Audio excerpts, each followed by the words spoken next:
Hello and good afternoon, teachers. Magandang hapon po sa inyong lahat. And welcome to our stream for this afternoon. No? Before I even start and before we even go further into our session for today, please do let me know. No? Batiin naman po natin ng isa't isa ng magandang hapon. Plus, do let me know if you can hear me and if my audio is clear, if my video is clear as well. Please do let me know so that hindi po masayang oras natin mamaya. Hindi pa pala ako ulit naririnig, no? So please do let me know, teachers, in the chat box, okay? If you can hear me clearly, no? Yan, okay? Good afternoon po sa ating lahat. And please, teachers, no? While I'm waiting for that confirmation so that I'm sure and 100% that you can all hear me, please, teachers, do let me know, do help us, teachers, no? Please do share our link today so that we can invite more educators kasi our session for today will be a blast, definitely, teachers. No, you will learn a lot. You will discover so much more, no, tools, okay, that we can use for distance learning or even when you go back, no. And that's one of the, related to the question of Miss May Versosa later on, which we're going to try to address, okay, in our in our as we begin our session. Okay, so please do share our session, teachers. No, do share this link to your Facebook timelines, okay, or to Twitter, to Instagram, to all places you can share it. Okay, so that we can invite more educators. Okay, so again, teachers, magandang hapon po sa inyong lahat. Let me do a very quick shout out for our teachers who are here already. Okay, so please, if you want to shout out, teachers, please do put your school location. And if you're not using your name in your account, okay, also give us your name or simple nickname. Okay, so let's good afternoon to I'll go from bottom to top, teachers now. Let's good afternoon to teacher Celsius Huachon from good afternoon, no, teacher Hamalia Makatanong from Iligan City. Good afternoon to Just 24. Okay. Just Dancer. Maraming salamat, Teacher Vanessa Fredeluces. Okay. Teacher Luz Fernandez. Okay, hello po. Magandang hapon na Teacher Luz. And Teacher Vanessa Fredeluces. Yes. Dina Jimenez. Teacher Dina. Hello po. Good afternoon. Ets Maddie. Teacher Joanne Estrella. Teacher, Sir Pastor Manny Garcia is always there. Maraming salamat for blessing our session, Pastor Manny. Teacher Betty De La Cruz, good afternoon. Teacher May Versosa, maraming salamat for always being with us. Okay? And congratulations po ng sa mga recent achievements mo, Teacher May. Being an Apple teacher, if I'm not mistaken, an Adobe certified educator. Congratulations. So teachers, ipagpatuloy lang po natin yung patuloy nating paglago, pag-grow, no, amidst the pandemic kasi mapapakinabangan po natin later. Teacher Michelle Cruzana, maraming salamat. Teacher Jocelyn Guhiling, Sir Jim, Teacher Jim Kevin Tabigne, Teacher Connie Gutierrez Cruz, Teacher Narcisa Galasa, Teacher Maria Narcisa Galyaza. Teacher, is that you, Teacher Maris? Ito not mistaken, no? Because sure, no? Kasi Maria Lai na MA nakalagay, but I think that's Teacher Maris Galyaza. Teacher Mary Jane Senizal, always there as well. Maraming salamat po. Teacher Maria Rizal Magdamit. Teacher Michelle Crisana, magandang hapon po sa inyo. Teacher BJ Pasyon. And of course, Teacher Jocelyn Masinda, Sir Joseph Odelon Hermitaño, always here as well. At maraming salamat na Sir Joseph sa mga masiglang pagbati lagi sa aming lahat. Teacher, ayun, Teacher Mariza. Okay. Of course, Teacher Manolita White, always here with us. And as always, no, Teacher Manolita, we're waiting for your insights. Okay? We always love your insights in our streams. And we learn a lot as well from you. No? Sir Alker Galezen, can you please let us know where are you from? Okay? I think you're not from the Philippines. Okay?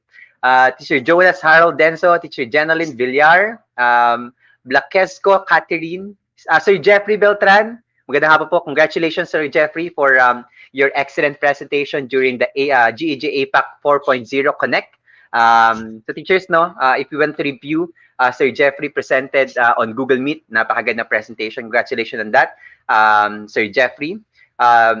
Teacher J.R. Andres, Teacher Naume Maaya, Teacher Angela Elaine Jacinto, Mary Joyce Condino, Of course, okay. Teacher Bencita Bravo Panen, okay, magandang hapon po. Enelita Villanueva.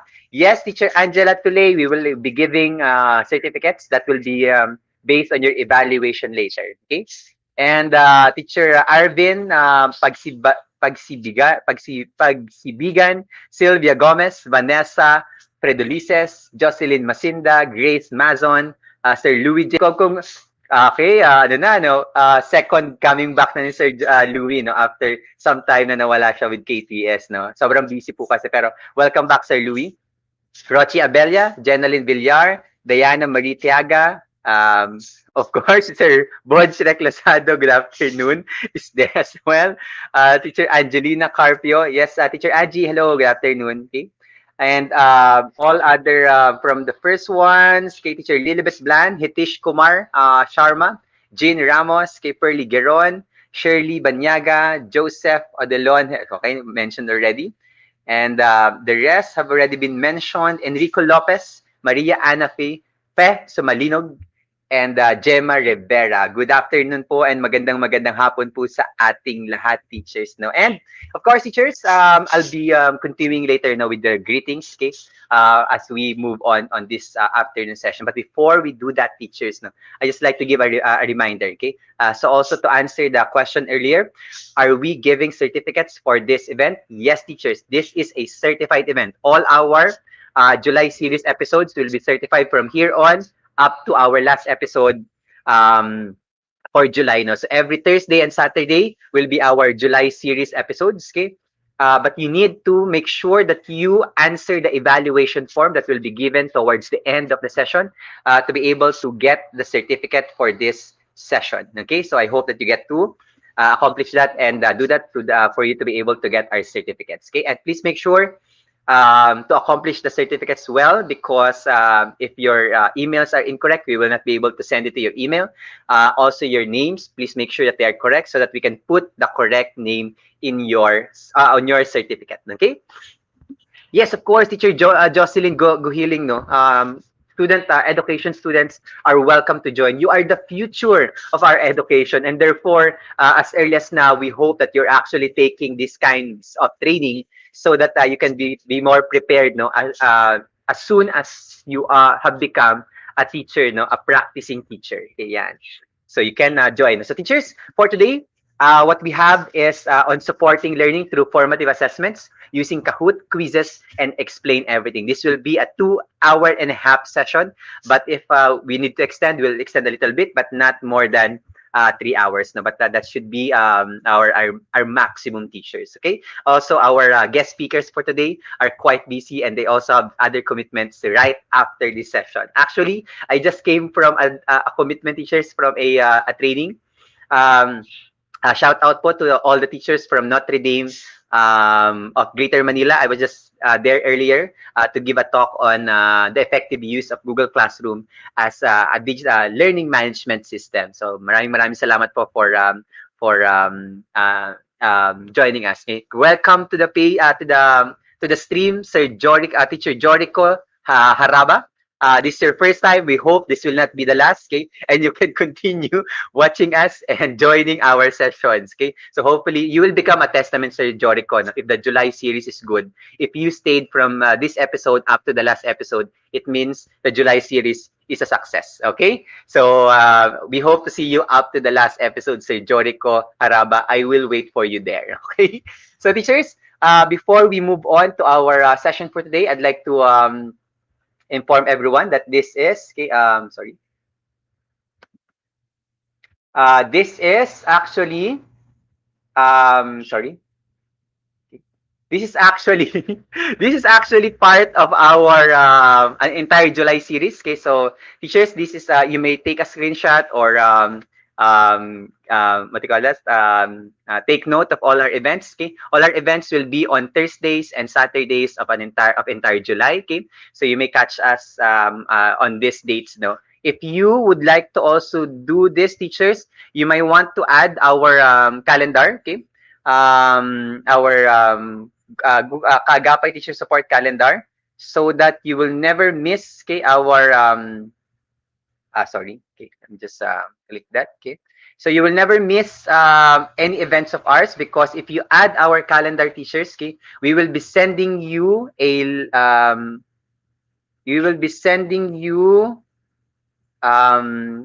email prior to the event. No, one day before the event, we will send you an email. Okay, so that's our calendar.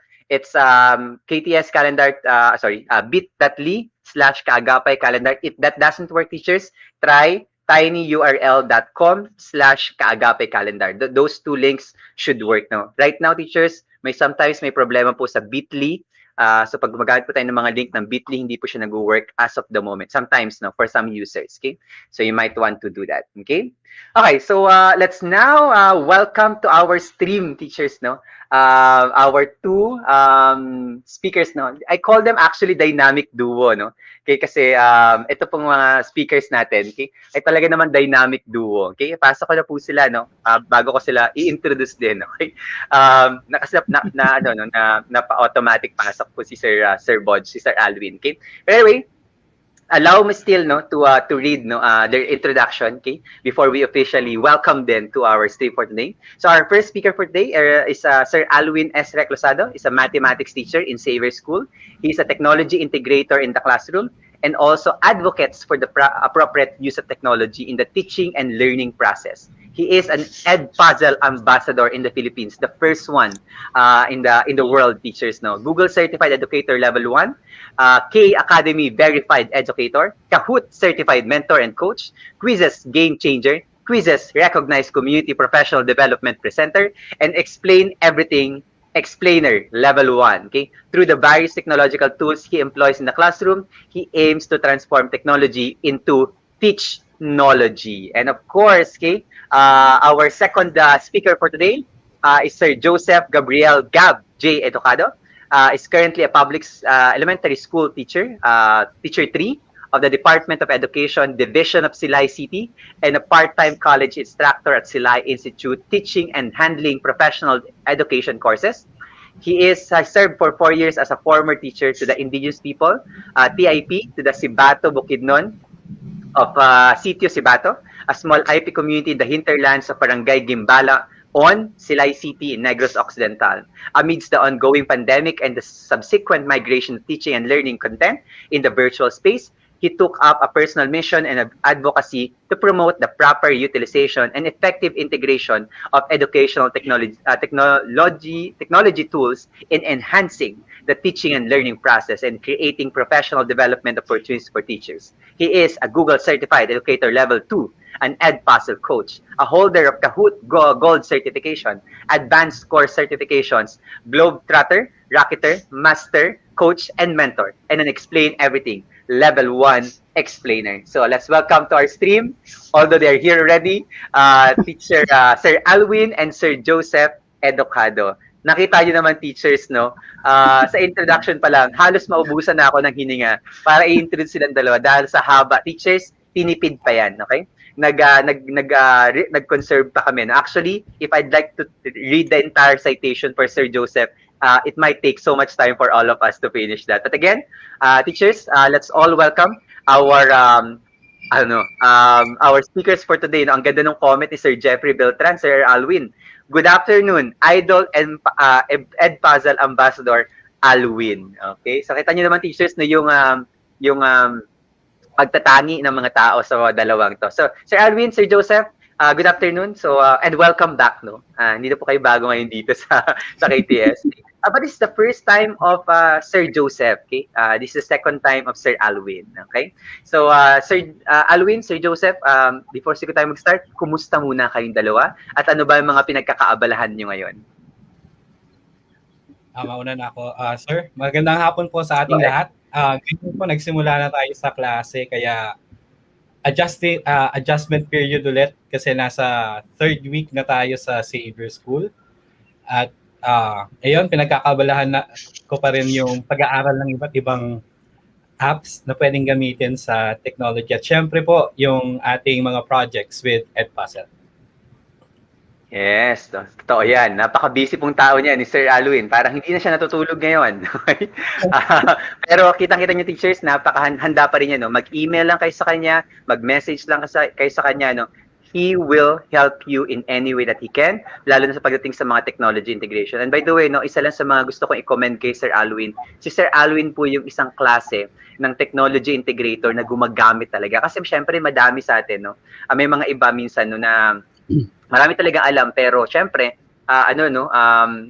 hindi na pa-practice masyado. Si Sir Alwin talaga yung tipong technology integrator na kung ano yung tinuturo niya, ginagamit niya sa classroom. Kaya ito mga i-share niya po sa atin yung teachers, no, are based from his experience. And of course, no, andyan din si Sir Joseph. Sir Joseph, kumusta ka? And what are you doing right now? At kumusta ang buhay-buhay? Alam ko napaka-busy mo ngayon. Ayan, magandang hapon Sir Franco and to my dynamic partner din for this afternoon, Sir Alwin. Good afternoon. At sa ating mga sumusubaybay ng mga teachers, good afternoon. Ito po, kakatapos na ng first dose ng vaccine kanina. I'm very fortunate na ipatawag na, no? And hopefully yung iba nating mga teachers, kapag tinawag na talaga for your vaccination, kailangan go agad, no? And then still working on some projects din with our partner schools sa Sibato Integrated School. And then continually discovering new and awesome edtech tools din kasi papalapit na din yung opening ng academic year sa college. So at isa sa mga courses na that I will be handling is on educational technology. So lahat ng mga natutunan ko talaga will be applied doon sa mga pre-service teachers natin. Ayan.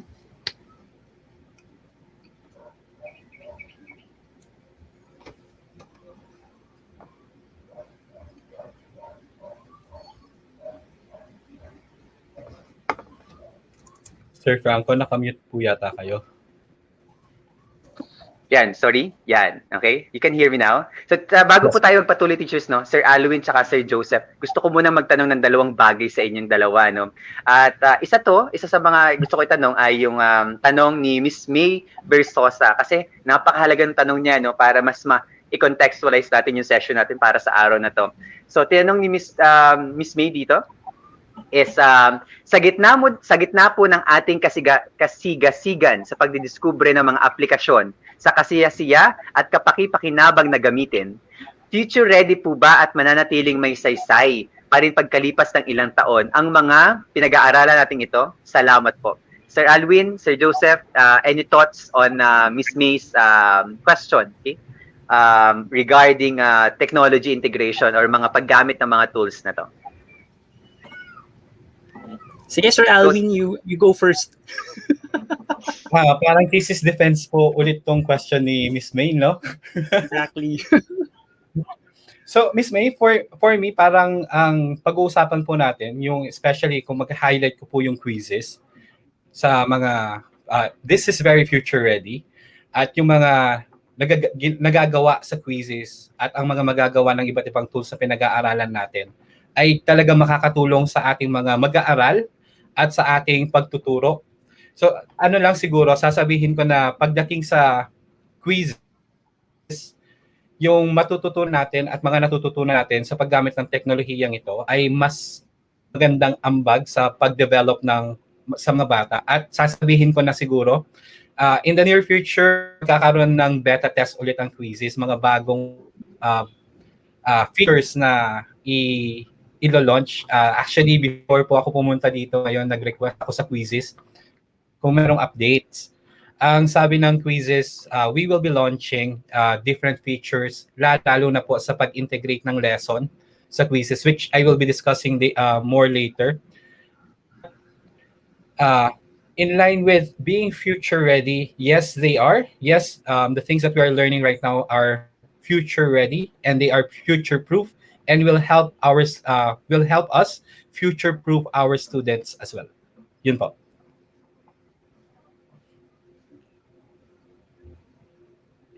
And go ahead, Sir Joseph. Ayan, thank you, Sir Franco, Sir Alwin. Sa question ni Miss May, I definitely agree with Sir Alwin.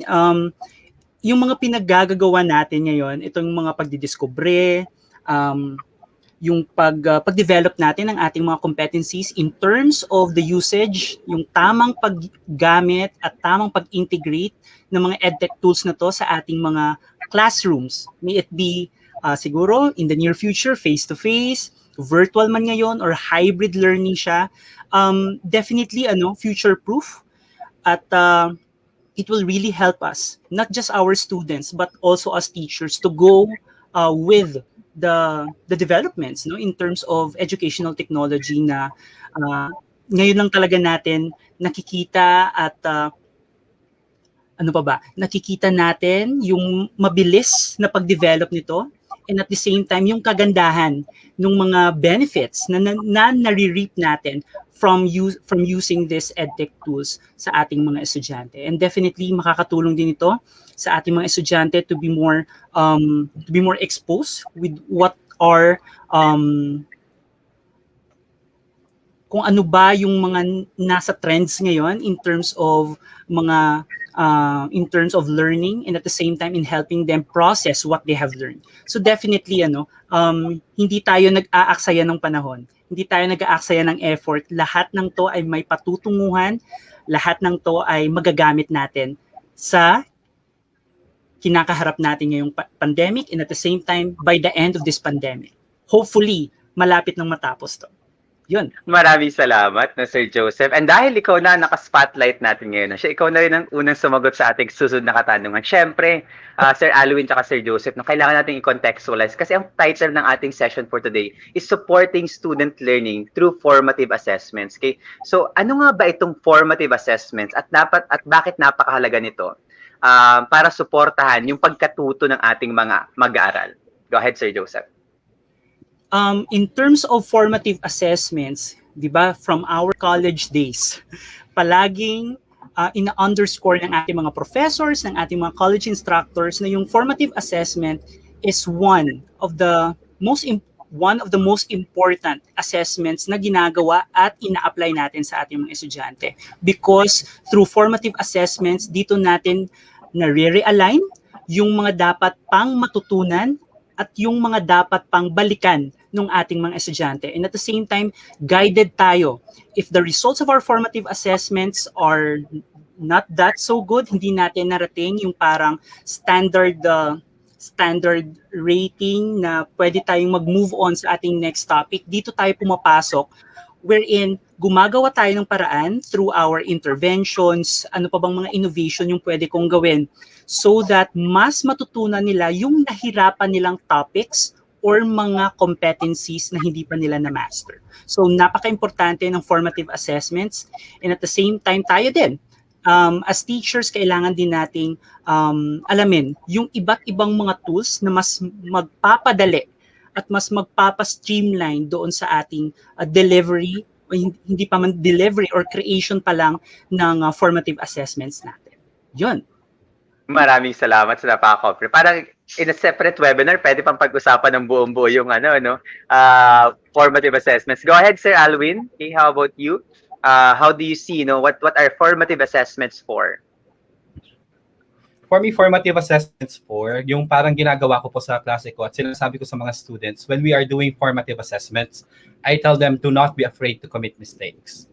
Do not be afraid not to give me the correct answer. Do not be afraid to ask questions, because when we talk about formative assessments, I go back to the main idea of forming that knowledge and having the students being informed further with the things that we are doing in class. So siguro para masabi lang natin na it is more on the practices, at kapag nagpa-practice tayo, di ba, may mga pagkakataon na nagkakamali, may mga pagkakataon na hindi natin nakukuha ng tama agad yung sagot.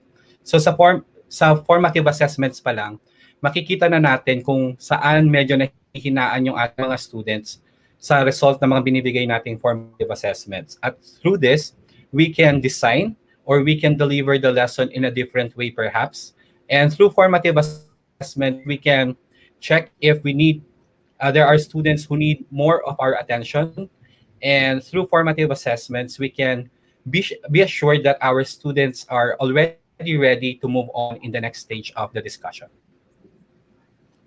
Excellent answer. Parang pang Miss Universe ang mga sagot ng ating mga guest speakers for today. So, Sir Alvin and Sir Joseph, I think it's now time. No, I'll give you the floor now. Teachers, will be tackling first no quizzes and then Kahoot, and then Sir Alvin and Sir Joseph will be doing a tandem discussion on explain everything. So, teachers, to our speakers, good luck. To our audience today, enjoy the session. If you have questions, put it in the chat box. I will be taking note of them and I'll be flashing them later on during the open forum. Okay? So, cheers. Magandang hapon ulit and enjoy our session for today. Please don't forget to share. For those who haven't shared our stream for today, please share them now so that we can invite more educators here in our stream right now. Okay? So, go, Sir Alvin. The floor is yours now.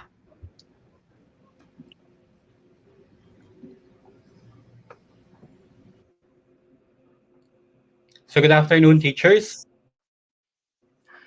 For my topic, it is technology. Kinuha ko po ito kay Sir Joseph. Kaya Sir Joseph, pahiram ng term natin. So we're saying technology or teaching with technology. And in this time, I will be talking to you about quizzes. Umpisahan ko po sa all-time bragging rights. So na-receive ko po itong email na to from QUIZZIZ nung bandang March. Sabi na, all-time bragging rights, I was able to make 16 original quizzes last school year. At dahil sa 16 original quizzes na nagawa ko po last school year, I had 248 million questions answered by students. And it was shared by teachers all across the globe. And we have here the analytics, 214 million players hosted. And nung una ko pong nakita to, parang kinilabutan ako kasi I didn't expect, once again, that the things that I'm doing for my students are also helping students of other teachers, not just only in the Philippines, but also the teachers in other countries.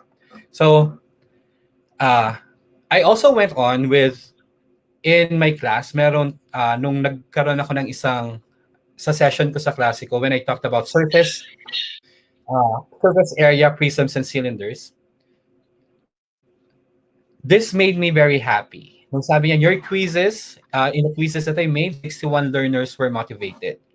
So siguro sa estudyante ko na around, I have students who played this game, nakalagay dito 3 games. I hosted 3 games. And this is 1/3 class. So 2/3 of my class rather. So ako po lagi ko sinasabi whenever I do activities, I always aim for at least 1. Sana meron akong isang estudyante na ma-motivate today. Sana meron akong at least isang estudyante na matulungan so that we can move forward. That is always my goal whenever I do formative assessments. Admittedly, I know that there are students who will not be motivated that easily. That's why we are finding different ways in helping and assisting them. So ito po, this is a survey that I made for my class last school year as well. Kung what makes learning fun? And most of my students said that gamification of learning, for them, this is fun. So I usually use QUIZZIZ, Kahoot, and WordWall in gamifying my class, and as well as giving formative assessments to my class. And these are some of the responses that I got from my students as well when I asked them why they like gamification.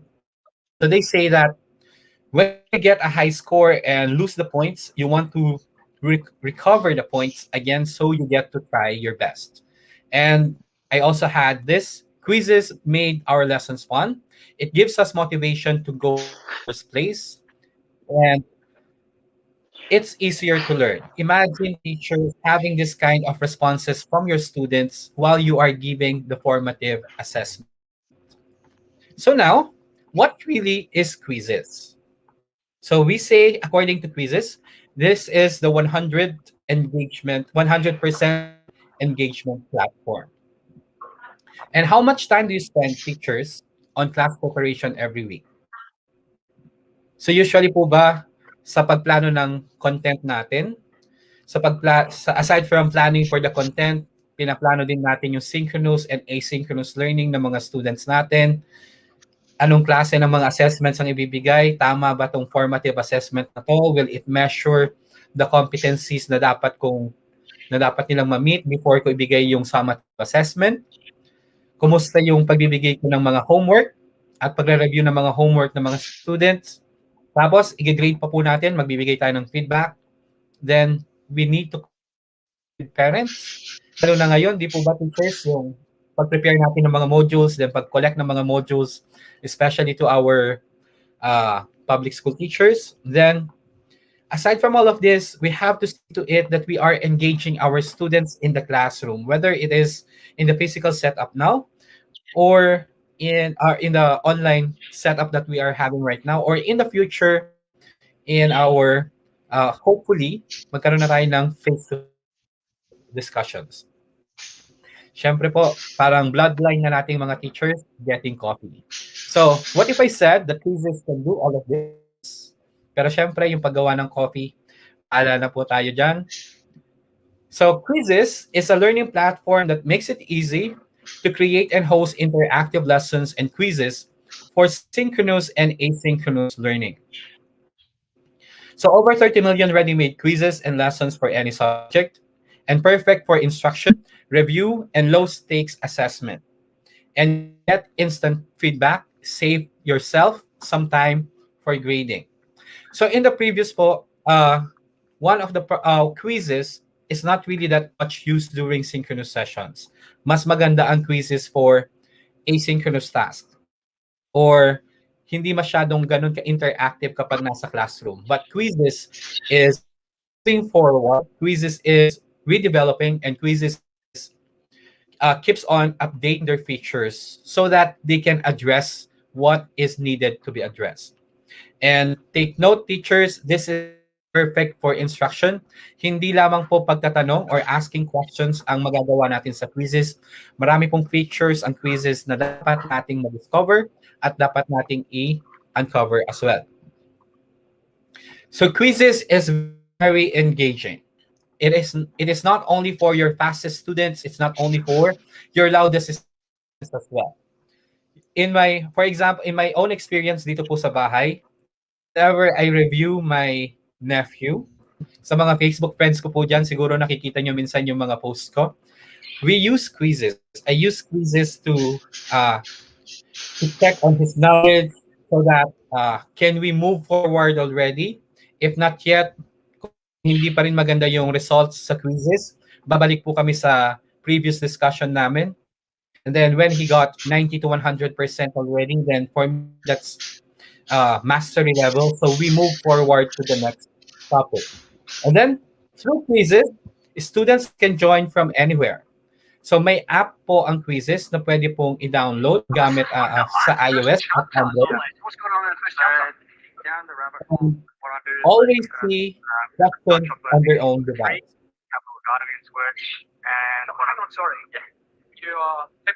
Then we can say that we can gamify and motivate our students to improve with every attempt and includes accessibility features, such as language support, reading and read aloud. And teachers save some time and let people handle the busy work for us. So there is analytics po dito sa QUIZZIZ. So find and customize teacher-made content in seconds. So hindi po kailangan na ginagawa natin lahat ng mga quizzes. Meron po tayong instant data and feedback without grading, since we are talking about formative assessment. And once again, students can do in seconds with a code or link. And then,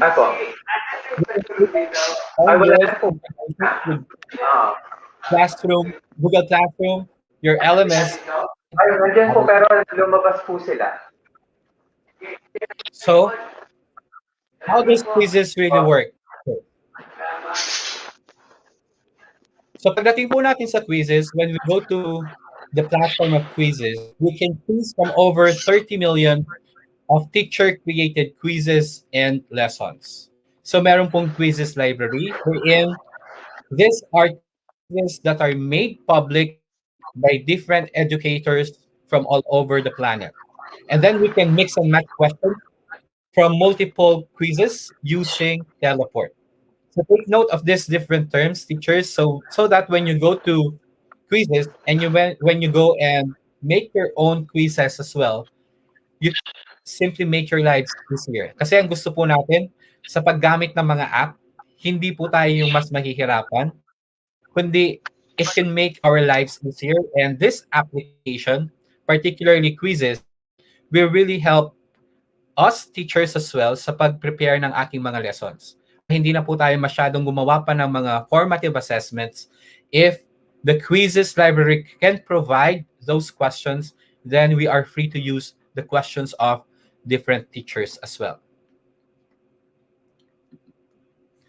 Or kung hindi po tayo satisfied minsan kasi meron tayong specific questions na gustong ibigay sa mga students, or we have our very specific contexts or way of teaching our students, then let us make our own quiz.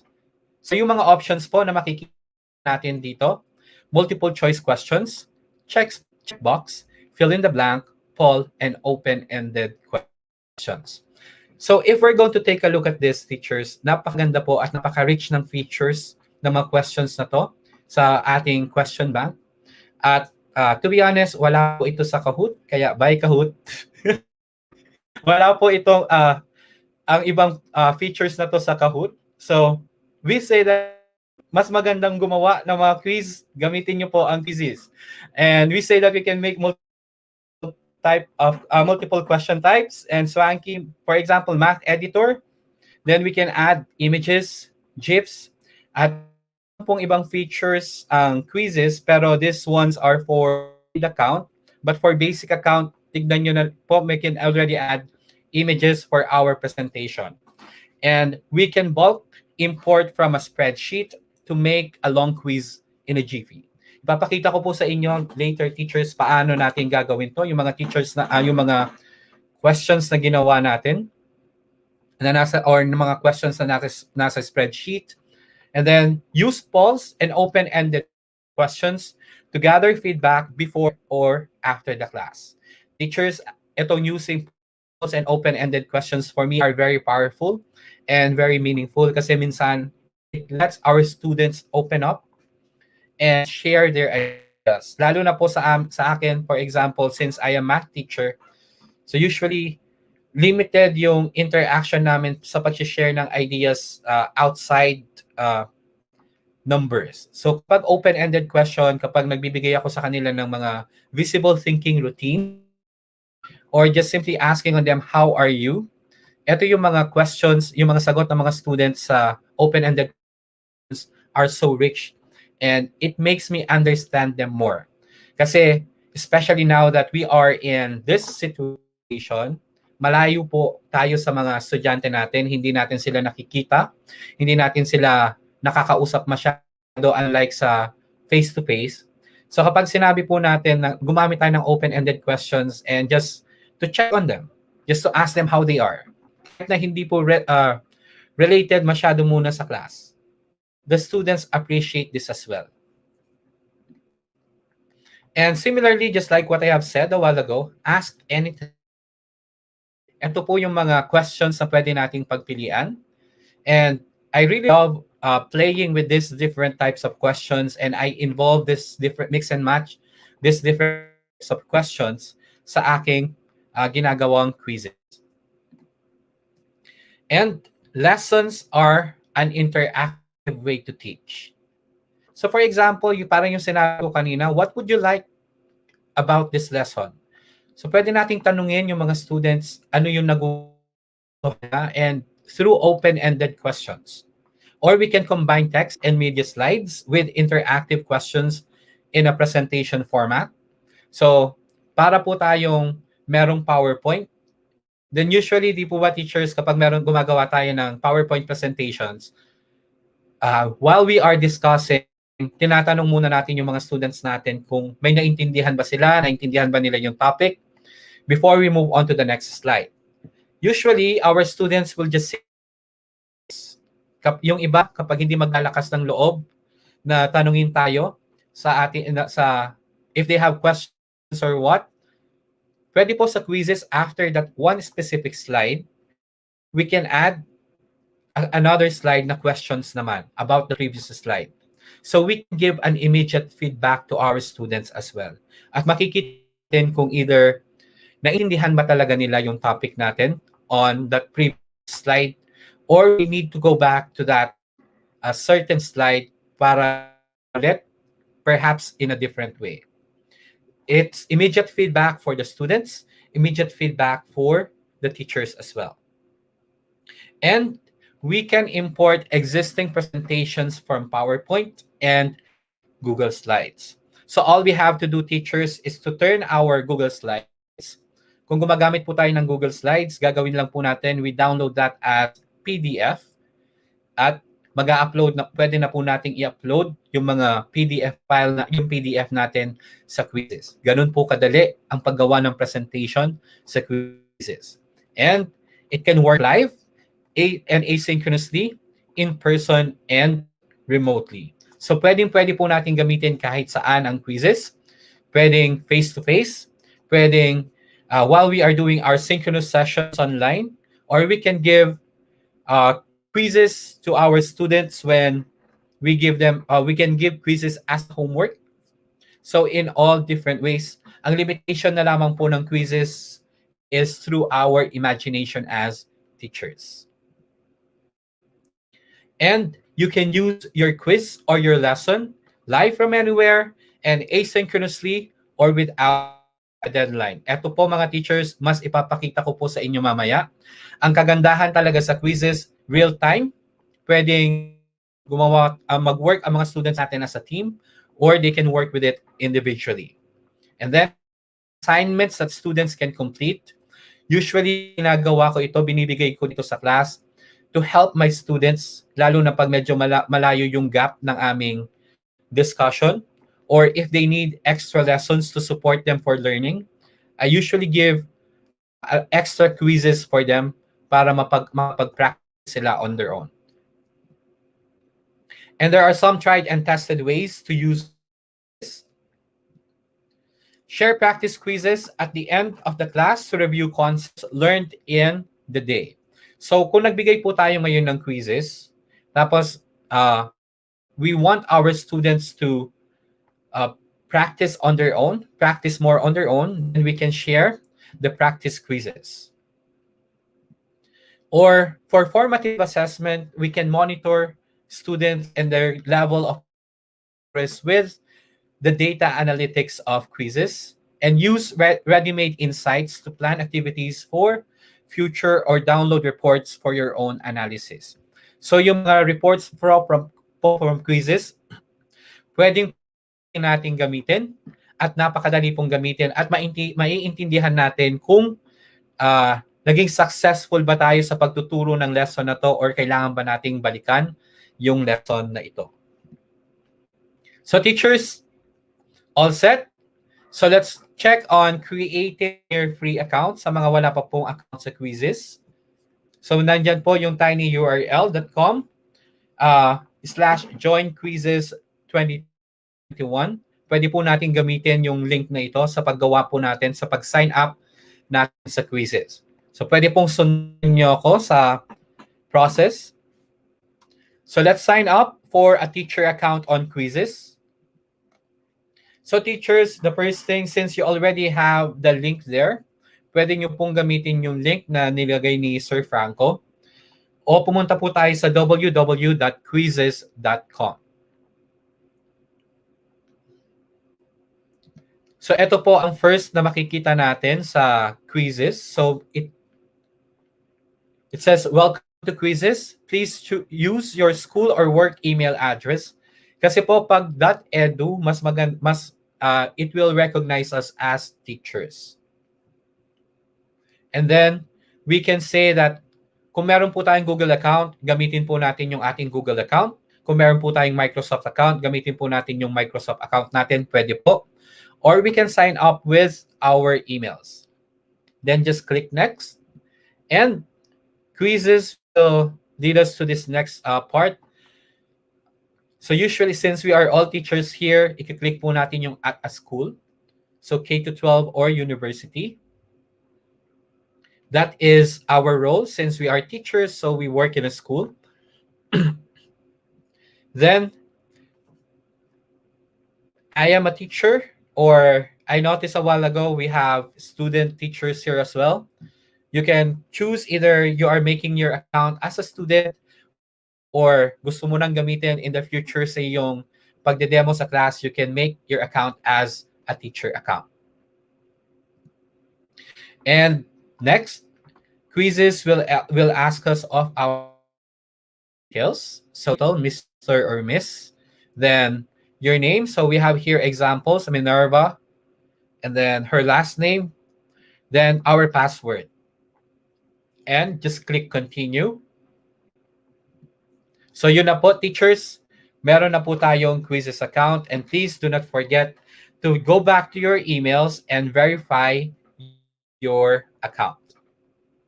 So teachers, dito po ipapakita ko sa inyo yung mga iba't ibang features ng QUIZZIZ at paano gumawa ng quiz. So this is the next things that I'm going to present to you are from the most basic ones that I use and to the recent discoveries that I have as I learn and encounter QUIZZIZ. So BTS, behind the scene.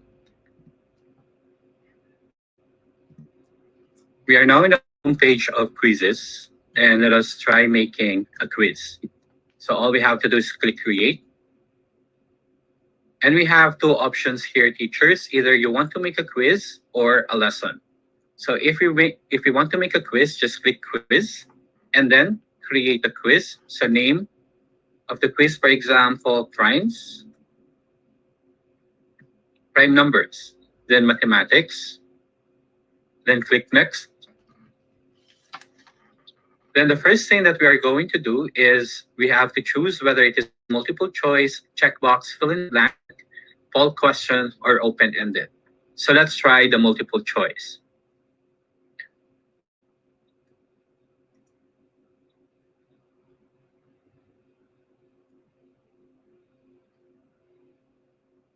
So what if I have this? Is 1 a prime number? So in this case, let's have true or false.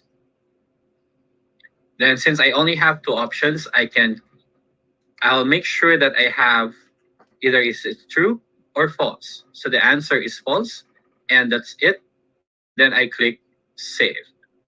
If you want undecided, say both. So it depends on how many options you would want to make on your given question. So I can also delete, or if you want, you can add images instead of a question like this. So just click add, then continue. And we can set the timer. If this is for 5 seconds, 10 seconds, all the way to 15 minutes. So in my case, I will make this 20 seconds and then click save. Now, what if I would want to add another slide for me to discuss the topic? So I can just click add slides. And now I will be creating this one as a lesson.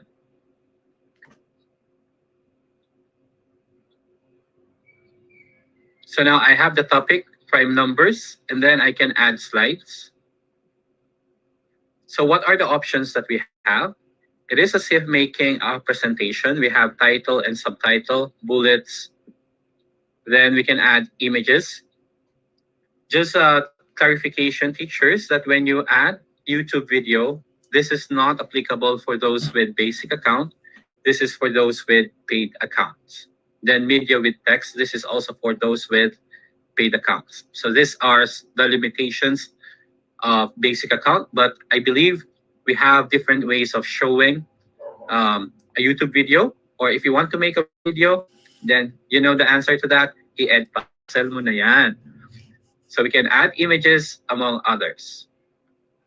Then once we are done, teachers, all we have to do is to click publish. So you see here the different ways for us to work with our given questions. So for example, you would want to edit it. You may also still edit this.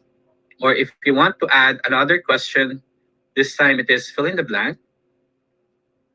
And if this were a math question, you see here the equation maker or equation editor.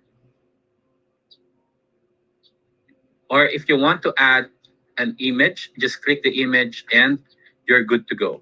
Once you are done, teachers, just click publish. And we're already done.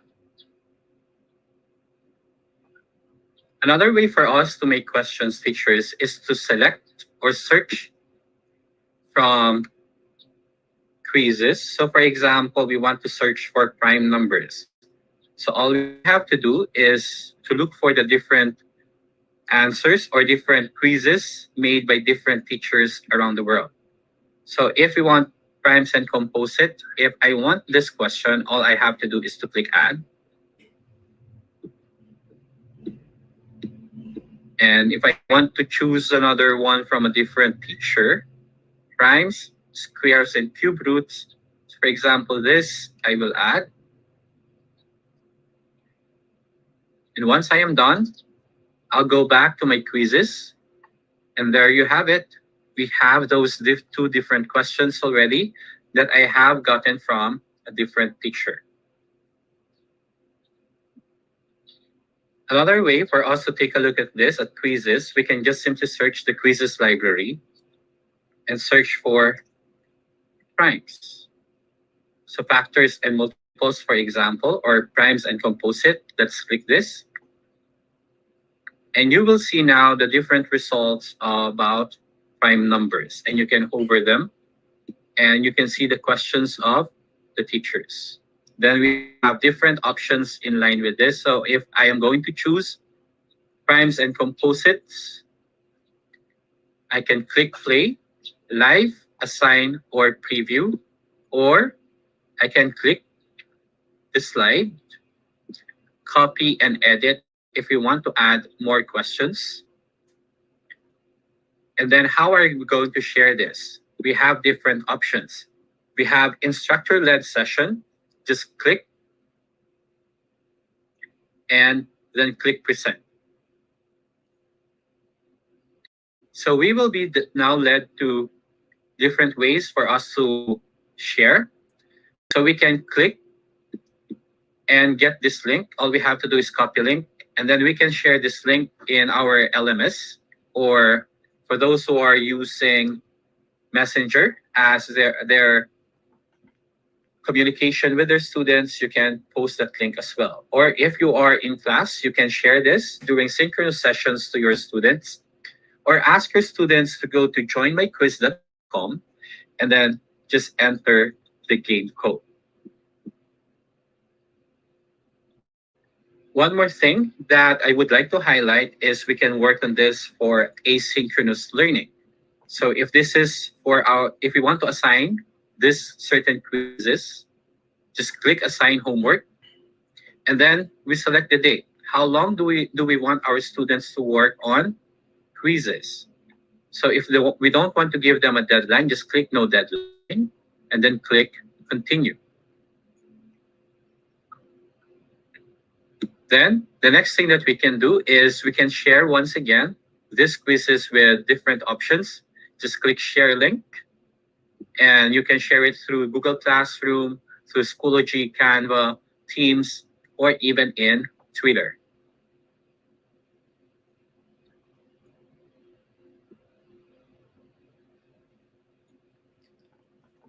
So ayun po, teachers, yung mga iba't ibang paraan para magamit natin ang quizzes sa ating klase, sa ating pagtuturo, at sa ating mga paano natin tulungan suportahan ang pag-aaral ng ating mga students.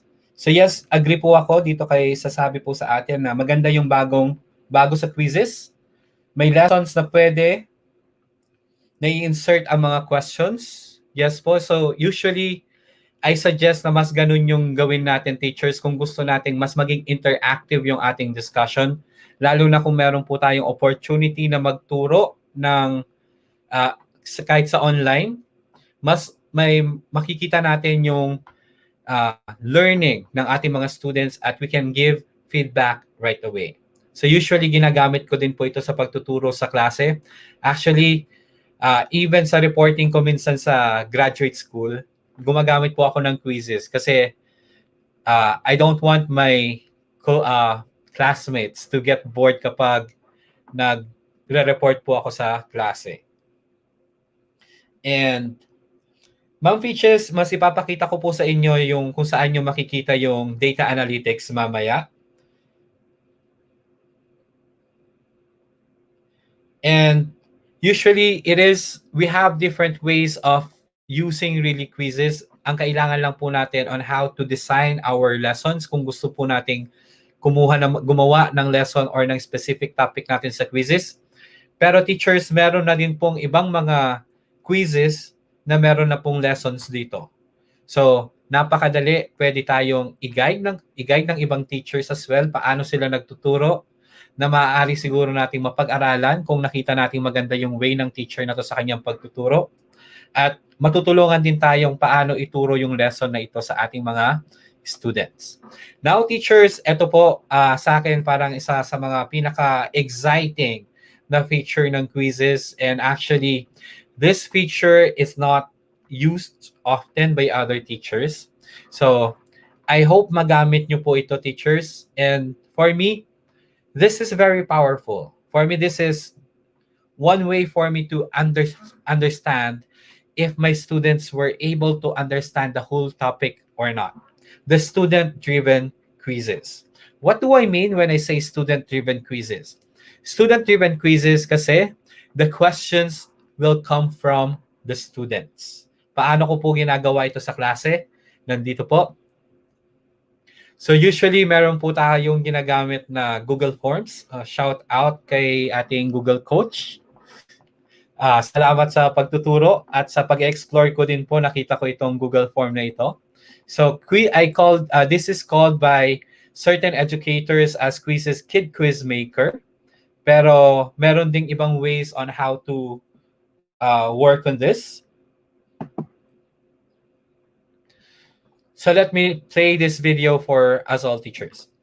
I will show you one feature of QUIZZIZ, which is not usually explored by other quizzes makers.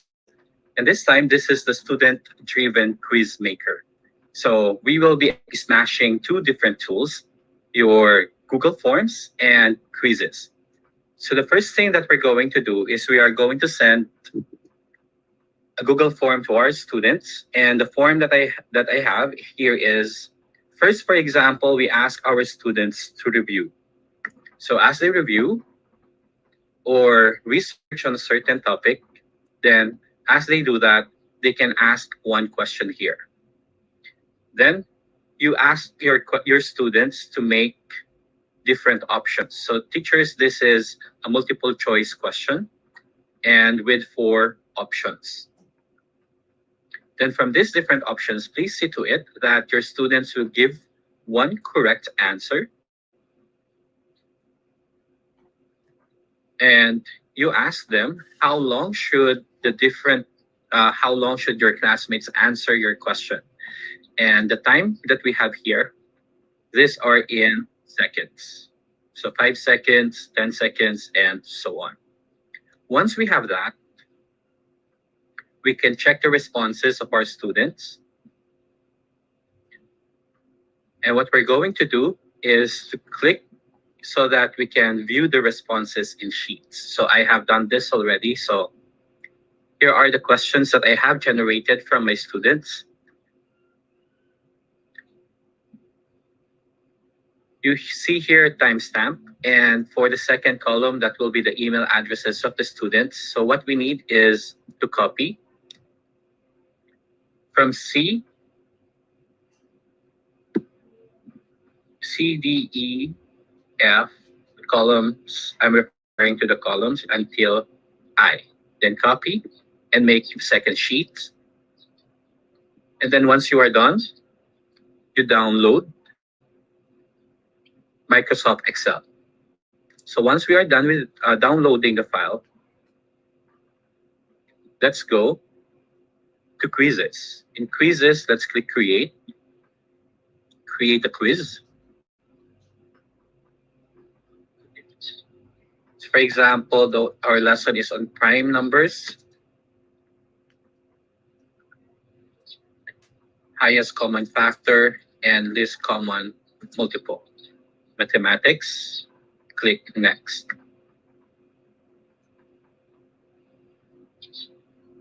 And then you see here, teachers, the different options, but I'd like you to scroll down take a look at here, import questions from a spreadsheet. Click this. Now you drag and drop. So I have here the student-driven file that I downloaded a while ago. I'll just drop it there.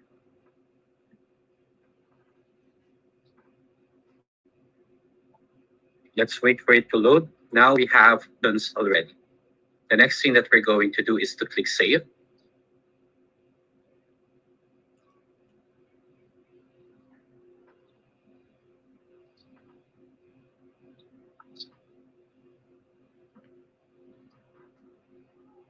It may just take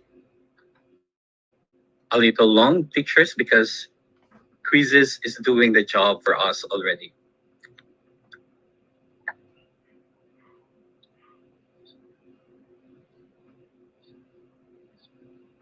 Now, teachers, take a look. There we have it. These are the questions that our students made. And we already have 30 questions from our students. The next thing that we're going to do is we can either save this already, or we can publish. Click publish.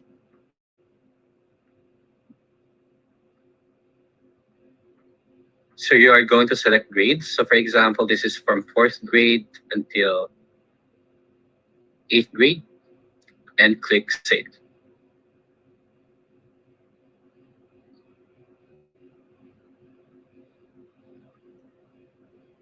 There we have it. We now have 35 questions from the questions of our students.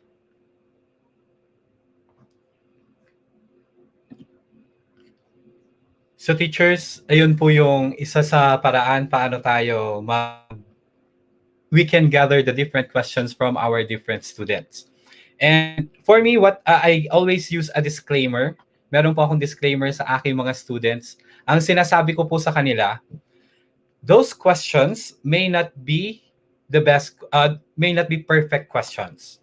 Those, sometimes merong error, but I ask my students, kumusta yung experience ninyo sa pagsagot ng mga questions ng mga kaklase ninyo? Kumusta yung experience ninyo na how do you feel na yung mga questions ninyo sinasagot din ng ibang tao? It's not just the questions of the teachers. And yung mga students ko, actually ginawa ko din yun kanina. Ang sabi nila na they like it, they feel that sometimes they know that they can understand if their students, if their classmates who made those different questions understood the lesson well, or maybe there are some students who were not able to understand that question well. Kasi minsan daw, may mga questions sa quizzes na mas mahirap kesa sa binibigay kong question sa klase. So para sa akin, it is very helpful using the different tools, smashing different apps. Pinagsasama-sama at ginagamit natin ang mga yon para mas mapadali ang buhay nating teachers. Imagine, gaano mo katagal gagawin, teachers, yung 35 questions na yon sa quizzes? Or kung maghahanap ka ng isa-isa sa pag-hover nito. So, it is also important that we let our students be accountable with their knowledge. Ako ang sinasabi ko sa kanila, dapat it is in line with the topic. Dapat naintindihan mo yung question mo kasi this question will be answered by your classmates as well. And see to it that when you make this question, if you believe that this question is somewhat difficult, wag mo namang ibigay na time ng mga classmates mo to answer this question is 10 seconds. So, paano ba natin mas magagamit at mas maiintindihan ang quizzes. So teachers, the next thing that we're going to do is allow me to introduce quizzes to you in a different way. So paano po ba yung ginagawa natin with our students?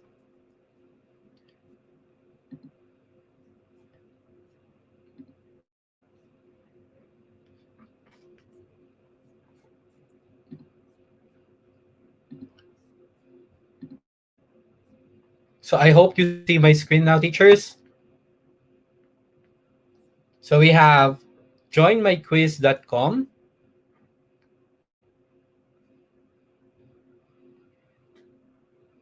And enter the game code. Enter the game code, teachers. Maglaro po muna tayo. If you have two gadgets, teachers, if you have two gadgets, please join this activity. Basic lamang po ito. Basically, kung ano man po yung pinag-uusapan natin, this is just to introduce quizzes to teachers. So this is actually from QUIZZIZ. So gawa po ito ng QUIZZIZ team. So kung meron po mga pwedeng sumali, Sir Franco also posted the link. I-click lamang po yun at makakapasok na po tayo sa quizzes.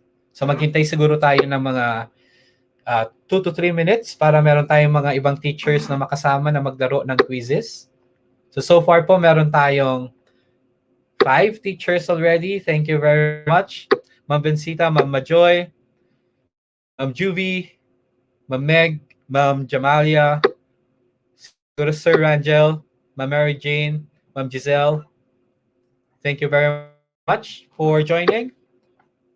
Sir David, Sir Billy, Sir Levy, Ma'am Candy, thank you very much. So maghintay lang po tayo ng mga 5 more minutes, 2 more minutes siguro.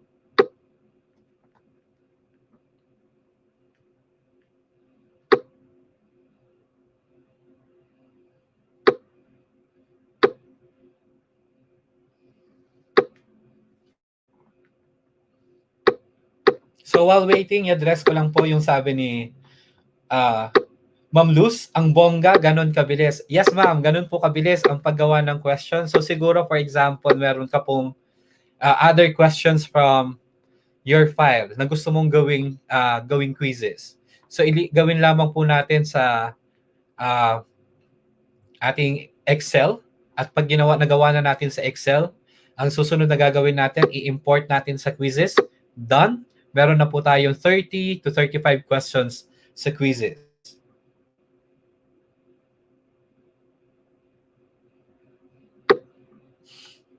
Yes, I agree. Kaya sabi ko, Sir Franco, baka naman. Promoting Google Forms.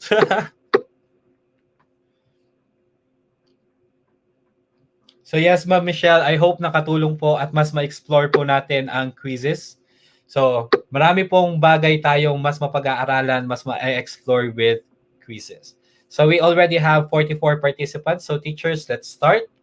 So in consideration po ng medyo may delay po tayo sa transmission from our broadcast, medyo tinagalan ko po yung time ng ating lessons, ay ng ating usually 30 seconds lang po yung binibigay natin for multiple choice for true or false. But this time I made them 1 minute para mas may chance po yung other teachers natin na sumagot. Let's start na po, teachers.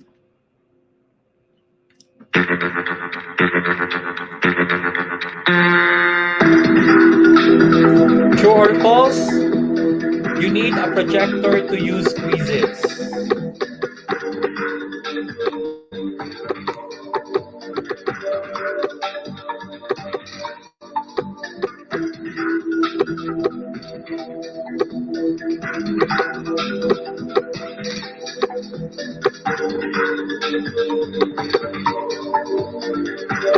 I'm sure alam ka ng ating kaibigang Sir Jeffrey Beltran.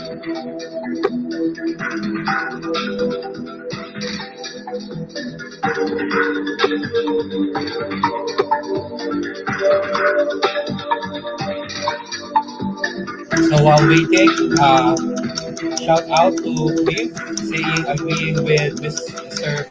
Franco sa kanyang sinabi. So teachers, pwede pa rin po tayong sumali. The code is 258297. So leading now is Sir Levy, then we have Sir Ian, then may Miss Universe po tayo. So ito po yung maganda sa quizzes. So real-time feedback. At nakikita natin na 46 out of 56 who answered this question got it correctly. At meron pong 10 students or 10 teachers in this case na hindi nakuha yung tamang sagot. At meron pong 4 ang hindi nakasagot on time.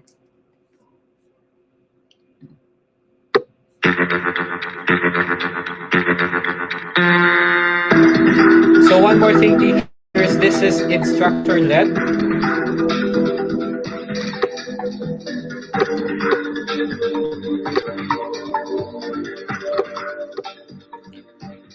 At kapag nakikita nyo pong naka-highlight mga names, ibig sabihin, these people are done answering the question.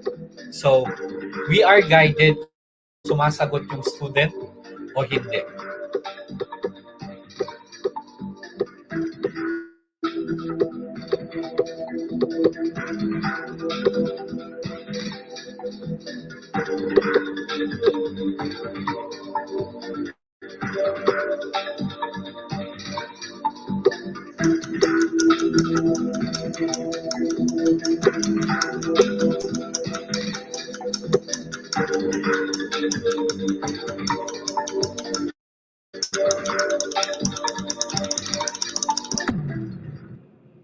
So we have 54 out of 63 who were able to answer. So siguro po because of our internet. So now nakita natin yung movement. Our new number 1 is Sir Jacinto. So we see here the different things that are happening.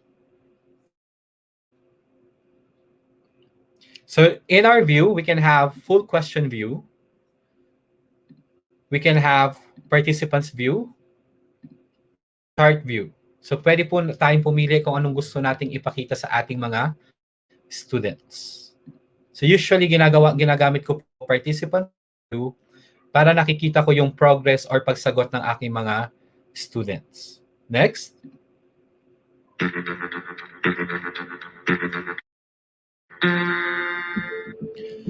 QUIZZIZ now has an instructor-paced mode that lets you combine text and media slides with interactive questions.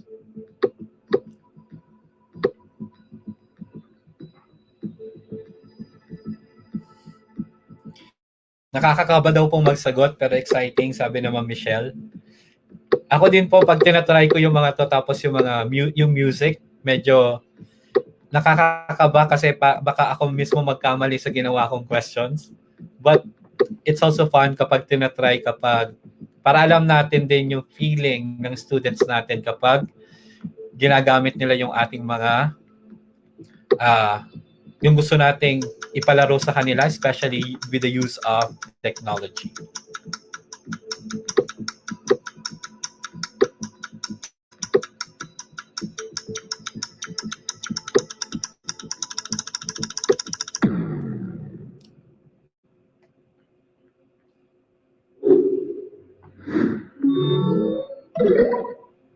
So the teachers, what we are using right now, or what I'm using right now, is actually the instructor pace.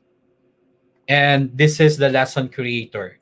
So pinakita ko po sa inyo kanina yung ginagawa natin. So kapag we can make our lessons already in QUIZZIZ, and we can make presentation, lesson, questions, we can fuse them all together sa QUIZZIZ, at napakadali pong i-engage ng ating mga students kapag maraming silang nakikitang movement, maraming iba't ibang strategy na nagwo-work together.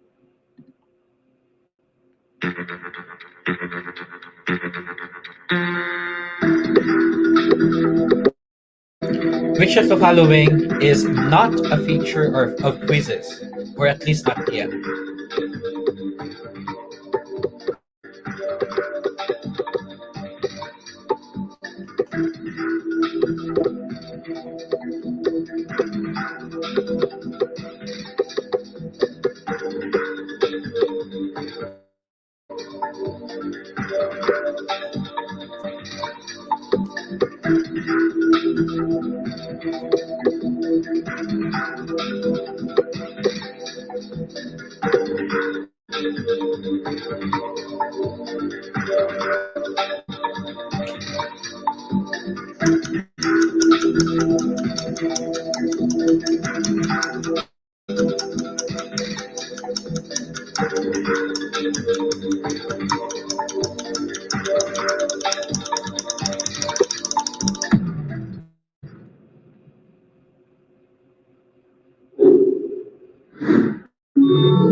So, si Ma'am Bensita na po ang ating top 1, then followed by Ma'am Giselle.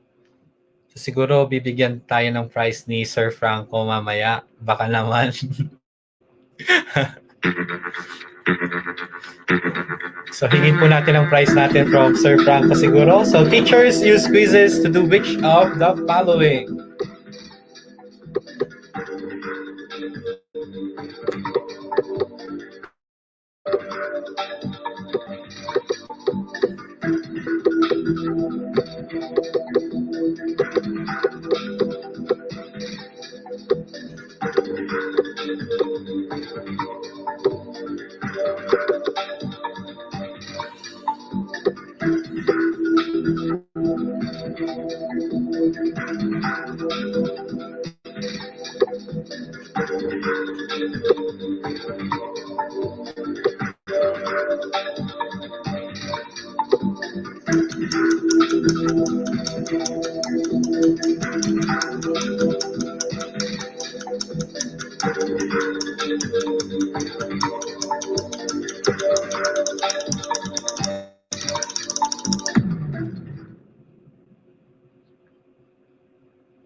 So, guided din po tayo dito kung pang ilang question na po or pang ilang slide na yung ating pinapakita. And the number of players that we have. Question po. So, after my presentation today and after your experience playing quizzes, or will you use quizzes this year?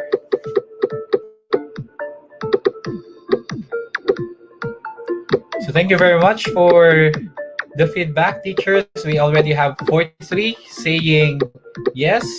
It is okay if, teachers, you are not yet sure po kasi we can still explore other things perhaps. Baka mamaya matuwa po kayo sa presentation ni Sir Joseph about Kahoot. Pero quizzes tayo. Quizzes tayo. Or maybe it's not, you don't want this kind of platform, you have other platforms to use, or you have other platforms in mind. Perhaps mamaya sa Explain Everything naman, tignan po natin. But so far, thank you very much for 50 teachers who said that they will use quizzes this year. So perhaps we can now move on. So teachers, you can also disable the timer if most of your students or if all of your students already answered. Pwede nyo pong i-click yung disable timer. Pero in the interest of our other teachers na gusto pa rin sumagot dito, so maybe I can give them 10 more seconds.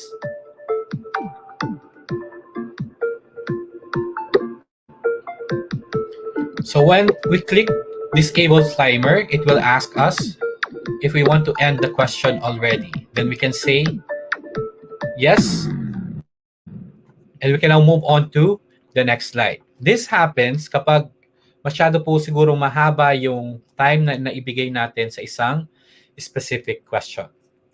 And this type of question, teachers, is also one of the things that I like the most. Kasi dito ko mas naiintindihan minsan yung aking mga students. So in your end, teachers, what did you enjoy the most about this session on quizzes?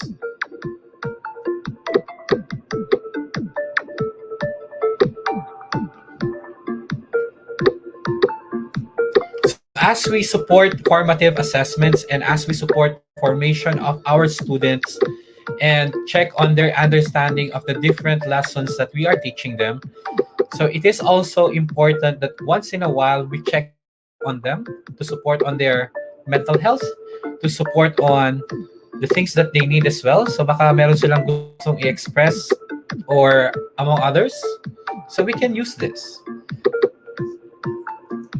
So Sir Yellow said yes. So gagamitin niya siguro ang quizzes in the future. We have the usability, playing games. It is interactive, engaging. Yes, gamification or giving contests, the interactive features of quizzes, the entire session about quizzes. Thank you very much, Ma'am Regine, Sir Arvin. Thank you very much po. Creating lessons and assessment, the assessment tools. Thank you, Sir John. The application itself for Ma'am Candy. So we see here the different responses of our different teachers. We see the list. So ilan na po yung sumagot, what they are saying. So through this, we can connect with our students, teachers. Kapag nakita po natin yung mga sagot nila minsan, we can discuss or we can ask them to unmute to tell us more about what they're feeling perhaps or what they are thinking or what's in their mind. Because when we say we are giving formative assessments, we should also be supporting other fields or other areas for our students to develop and understand the lesson further.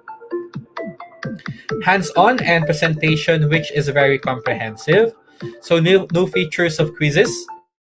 I like how it was presented well by Sir Alvin. Well explained. Thank you very much, Ma'am Miyuki. So the gamification of learning, the exporting of students' questions. Yes, ako po talagang, even my students, nag-enjoy sila dito, especially nung nakita na nila yung mga questions nila coming out into life. Parang they said that they never expected their questions to be in quizzes that fast. Hindi ko po sinabi sa kanila yung gagawin ko, but I just asked them. Parang ginulat ko sila, ang sabi ko sa kanila, just give me your questions and later on, I'll give you a surprise. So this was nung first time ko pong ginawa ito sa klase. So creating quizzes in Excel. We also have the interactive game. So many facts about quizzes and advantage in the school arena. Yes, the sound effects are really good. The tips on you can easily create questions. Interactive, fun, and exciting. The games, fun.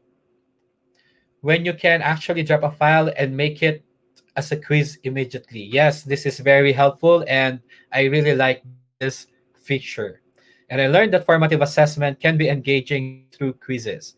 Yes, because for quizzes, they said that they are the formative assessment destroyer. So the papers, kung pwede po nating i-gamify lahat to make our lessons more exciting, to make our assessments more fun as we deliver our lessons with our students, then let us maximize the use of quizzes. So teachers, thank you very much for your feedback. So the next thing that I'm going to show you, so perhaps a few more minutes. So now I can end this lesson already. So pasensya na po, hindi ko po mababasa lahat ng ibinigay ninyo. But thank you very much for all of your feedbacks, teachers. So eto na po yung next. So we see podium finishers. We have third spot, Ma'am Lina. Then we have Ma'am Miyuki and then Ma'am Giselle. So eto po yung analytics na maganda din sa quizzes.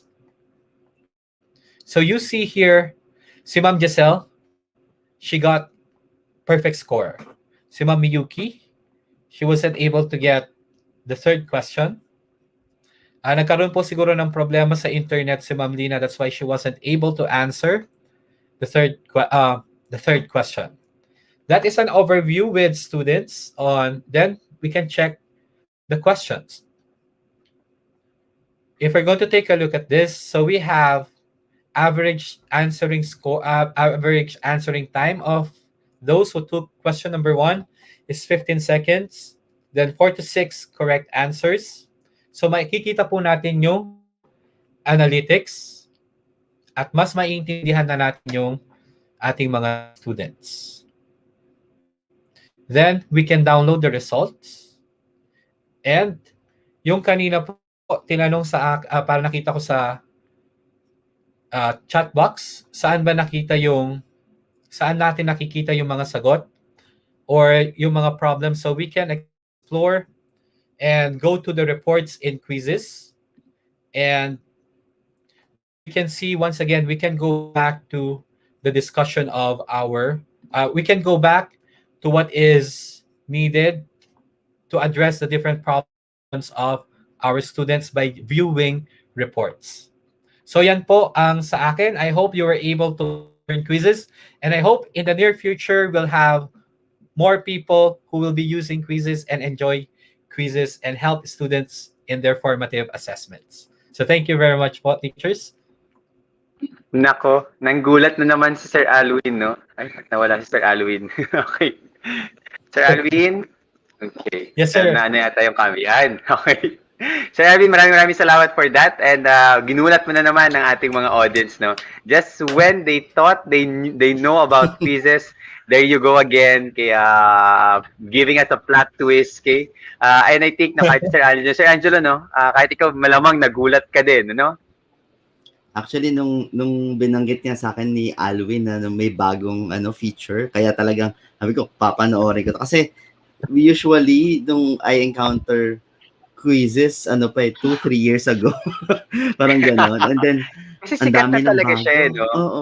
Yes, pero sikat talaga si quizzes. No? Galing. Ang dami na lang improvement, especially for distance learning. So, yes, and I think the best way I think what the best thing that Sir Alwin did was to put it into context. Yung tipo, malalaman mo from Sir Alwin's discussion, it's not only about how to use the tool, pero paano siya ginagamit ni Sir Alwin sa loob na. Yung palang paggamit ng tinatawag na student-directed quizzes, no, is something very, very, very new to sa mga audience natin. Na kinagulat actually ng marami sa atin. Pero syempre, pinaka gusto ko doon is syempre may integration with Google Forms. No? Paano niya in-import yung, paano niya kinuha yung information. So, good job sa iyo, Sir Alwin. Okay, Sir Alwin, we'll park you for a while sa ating sa ating background, okay? Para ipakilala ang ating next speaker, no, para sa ating para sa araw na to. At i-welcome ating next speaker. So let's welcome Sir Joseph Gabriel Educado, okay, who will be now leading us into knowing more about Kahoot, okay? So after quizzes, Kahoot naman tayo, teachers. Isa sa mga popular tools din, pero baka alam niyo na, okay? Parang si Sir Alwin din to. May mga surprises din tong nakatago mamaya para sa inyong lahat, teachers. So again, Sir Alwin, Sir Gab, okay? We'll give you the floor now. So take it away for your session, teachers. Enjoy our next part, no, of our session today.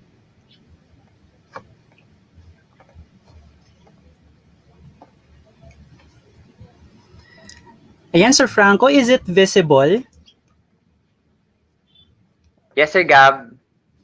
Ayan, so magandang hapon, teachers. Ayan, no, ang dami nating natutunan from quizzes, and I'm sure na meron na naman kayong pwede pang i-apply, no, using quizzes. Ang hirap tapatan ng presentation ni Sir Alwin, pero itatry ko po.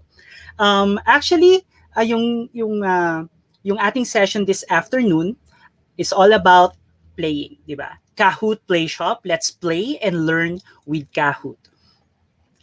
Unlike Sir Alwin, ako po ay isang nagbabalik loob with Kahoot dahil I'm also a user since 2016 ng Kahoot. Kaso nga lang, napatigil ako, and this year, I redeemed myself at bumalik po ako using Kahoot.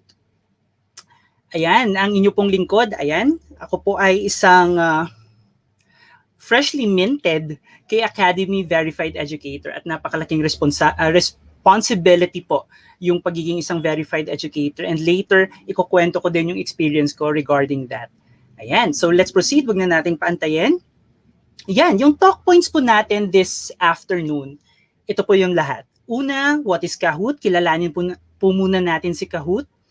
Pangalawa, how to play your first Kahoot. O di ba? Parang napaka-gaan lang ng session natin this afternoon. Pangatlo, how to find a quality Kahoot.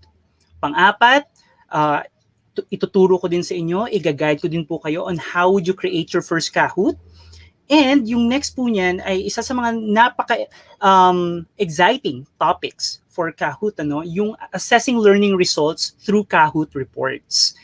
And then, yung second to the last natin is why Kahoot is my winner for formative testing, and I hope mag-agree din po kayo sa akin later. And lastly, meron po akong pa-surprise na bonus content para sa inyo. Okay? Sige, simulan na natin. Handa na ba kayo? Ready na po ba kayo? And I'm sure nakahanda na rin yung separate device ninyo or yung mga laptops or cellphones ninyo na nakakonect na with your connection. Ayan, tara, let's go. Let's start our session on Kahoot. Una, kilalanin natin sino ba talaga or ano ba talaga si Kahoot. Let's go back the memory lane. Si Kahoot po ay isang game-based learning platform that makes it easy for us, teachers, and even students, di ba? Even our pupils, create, share, and play fun learning games or trivia quizzes in minutes. So napaka-dali lang po gumawa ng isang Kahoot. Ituturo po natin sa inyo yan later. Ayan, isa pong trivia. Di ba sa ginagamit natin yung salitang Kahoot? Oy, Madam, ito po yung ginagamit ko ngayong EdTech tool for my formative assessment, yung Kahoot. Pero alam po ba natin yung ibig sabihin ng salitang Kahoot? According po sa isang avid user na nanggaling pa sa bansang Egypt, sabi niya yung term daw na Kahoot is of Welsh origin and it means intoxicates. Kasi nga, di ba, through the varied aesthetics at sa napakasimpleng user interface ni Kahoot, talaga namang nakaka-intoxicate siya gamitin paulit-ulit. Okay? So yan, Kahoot meaning intoxicate. Ano ba talaga yung mission ni Kahoot? Siyempre, unang-una dyan is to make learning awesome. Okay? Yung vision niya is to build a leading learning community in the world by connecting teachers, students, parents, and organizations with premium content. At syempre, it was launched in 2013 through a private beta in SXSW Edu in Austin, Texas. Its technology is based on research by Kahoot co-founder, siya po ay si Morten Versvik, para sa kanyang master's degree sa Norwegian University of Technology and Science. So, research-back po si Kahoot. Unlike QUIZZIZ kanina, ni isang research hindi nakapag-present kung ano ba talaga yung kanyang foundation ng kanyang technology, di ba? Yan, I link also the paper regarding that, yung research ni Morten Versvik on social gaming. Yan. And Kahoot by the numbers, ito naman po talaga yung pwede kong maibrag kasi si Sir Alwin kanina meron siyang mga bragging rights. But for Kahoot, ito naman. In US alone, 1.7 million K-12 teachers yung nag-host ng isang Kahoot in 2017. Isa po siyang record-breaking number. 31 million US K-12 students played the Kahoot in December 2017 out of 51 million. Ayan. And in 206 countries, nilalaro na po si Kahoot. 51 million naman yung Kahoot games na present nung time na ito, nung January 2018, 51 million yung Kahoot games na matatagpuan sa platform. And 1.6 billion cumulative players since the launch in 2013. At every second po, 3.3 games yung nilalaro. Ganito po yung lawak at laki ng impact ni Kahoot in terms of delivering learning content to our students. At yan, yung data na yan is from US alone. Ano pa kaya if Kahoot could also establish something relevant dito sa ating bansa? At school, yung Kahoot po ay napakagandang gamitin sa school. It can be used for any subject, any age, even adult learners, and with any device. Students don't even need to register. Okay? So later, maglalaro din po tayo. Hindi na po kailangan ng mga students natin ng isang account para makapaglaro through Kahoot. And you can use it both teaching in class, if mayroon po tayong face-to-face, sana po in the near future magkaroon na po tayo ng face-to-face. For distance learning, ayan, marami din po sa atin yung nag-i-implement ng distance learning and the blended learning formats. Ayan, ang daming application ni Kahoot, hindi lang po sa formative assessment, though yan po yung ating focus ngayong hapon. Pwede po tayong gumamit ng Kahoot to introduce new topics, review content at class and even at home. Engage students via distance learning. Yan po yung isang napakagandang feature ni Kahoot. Run formative assessments. Teach interactive lessons. Break the ice and even reward the class. Collect student opinions. Gaya ng quizzes, meron din pa feedback feature si Kahoot. Foster creativity and teamwork. And even yung mga adult learners natin, engage colleagues with professional development. Okay? Ayan. Now, ito yung mga terms na kailangan nating tatandaan while our session is ongoing. Kapag sinabi po natin hosting a live game, yung host, ikaw po yung teacher, di ba? Ikaw yung magiging host. And you would launch a Kahoot on a big screen. If wala naman, if distance learning siya, pwede mo siyang i-project sa laptop mo and it will be projected to the individual screens ng ating mga estudyante. And players, yung mga estudyante natin, join using the application on their devices. Pwede pong ma-download yung application ni Kahoot via Apple Store and even in Google Play Store. Ayan. Or through the web browser. Kahit wala ng application, punta lang sa web browser, you type kahoot.it. So, pwede na kaagad makapaglaro yung mga students natin. Playing. Kapag sinabi nating playing, we refer to our students as players. No? It refers to the screen for questions and answers and use their devices as game controllers to answer, gaining points. Yung napakagandang feature na na-roll out just this year is that yung question lumalabas na po sa screens or sa cellphone screens ng mga bata. So isa po yan sa mga features na na-roll out din ni Kahoot to increase accessibility and inclusiveness ni Kahoot. And looking up creates a campfire moment. Diba? Usually, yung mga ating mga estudyante, kapag nag-iisip yan, tumitingin yan sa kisame. Pag ganyan-ganyan yan. Diba? And that is a campfire moment. And it encourages social play. Yan po yung focus, yan po yung center ni Kahoot. Social play at social gaming. Hindi lang siya nagdadwell doon sa personal achievement, but the achievement of the entire group who is competing with other groups or even as individuals. Okay? Ayan. And sabi ko nga, yung importance ng social play. Napakalaki ng ginagawa ng social play in reinforcing learning sa ating mga estudyante. It brings the learner from the back of the classroom to the front. Diba? They are now taking the spotlight for all the right reasons. And all learners can feel success. Diba?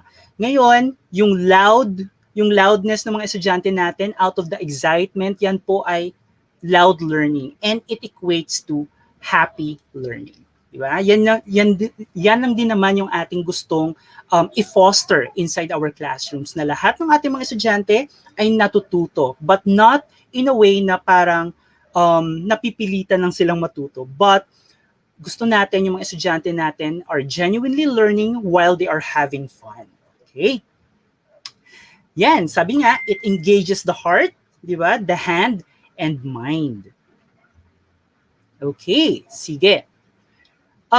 Isa din sa mga nagbibigay ng uniqueness kay Kahoot, dahil isa siyang platform where we decide on the learning content, yung mga imagery or yung mga visuals na pwede nating ilagay, and how the Kahoot is played. Even the public library ng Kahoot, it contains millions, hundreds of millions of Kahoots, including yung mga high-level content from Kahoot Academy. Yung Kahoot Academy, it's a community of verified educators na gumagawa ng quality Kahoots for everybody to use and for everybody to enjoy. And yung mga Kahoots na ito, teachers, pwede nating i-adapt doon sa ating pangangailangan inside the classroom. And kapag wala na tayong oras, at minsan, di ba, nakakain yung oras natin in just prepping up yung kailangan natin for our classes. But this time, kapag gumagamit tayo ng Kahoot, we can start a new Kahoot from scratch or get other Kahoots na pwede nating i-edit at i-akma doon sa ating competencies na gustong i-measure or doon sa skills na gusto nating makita out of our students at pupils. Yan. Sabi nga dito, ayan, before I proceed, sabi nga ni Sir Franco dito, QUIZZIZ versus Kahoot, di ba? It always provides you the options. Si QUIZZIZ merong mga pros, si Kahoot meron din, at meron ding mga pitfalls or downfalls yung dalawa. But yet, teachers, nasa sa atin yung final decision. Saan ba tayo? Kay Sir Alwin ba tayo na QUIZZIZ? O kay Sir Gab ba tayo sa Kahoot? Di ba? That is a question to ponder for all of our teacher viewers. Okay. Unang-una, how to create a Kahoot account. Siyempre, to get started sa Kahoot, as a teacher, pupunta po tayo sa main webpage ng Kahoot.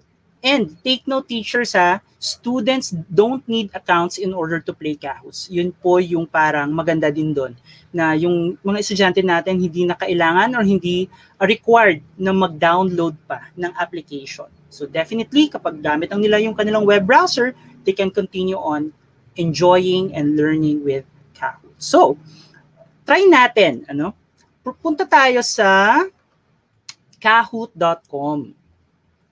Ayan. So, once you type it on your Omnibox sa inyong browser, you will be redirected to the landing page. Ito po yung landing page ng Kahoot. So, yung gagawin po natin, we will sign up. Okay? So, dun po sa iba na pwedeng makapag-follow at makapag-create ng kanilang account, go ahead. Okay? So, let's just click this green button na nagsasabing sign up. If we click on that, we will be redirected to this page. We will now be selecting an account type. Okay? We could be a teacher, a student, or is it a personal account or a professional account? Yung difference lang ni Kahoot, dahil every category, merong mga added features na nilalagay si Kahoot. For teacher, syempre, Kahoot for education, for student, ganun din.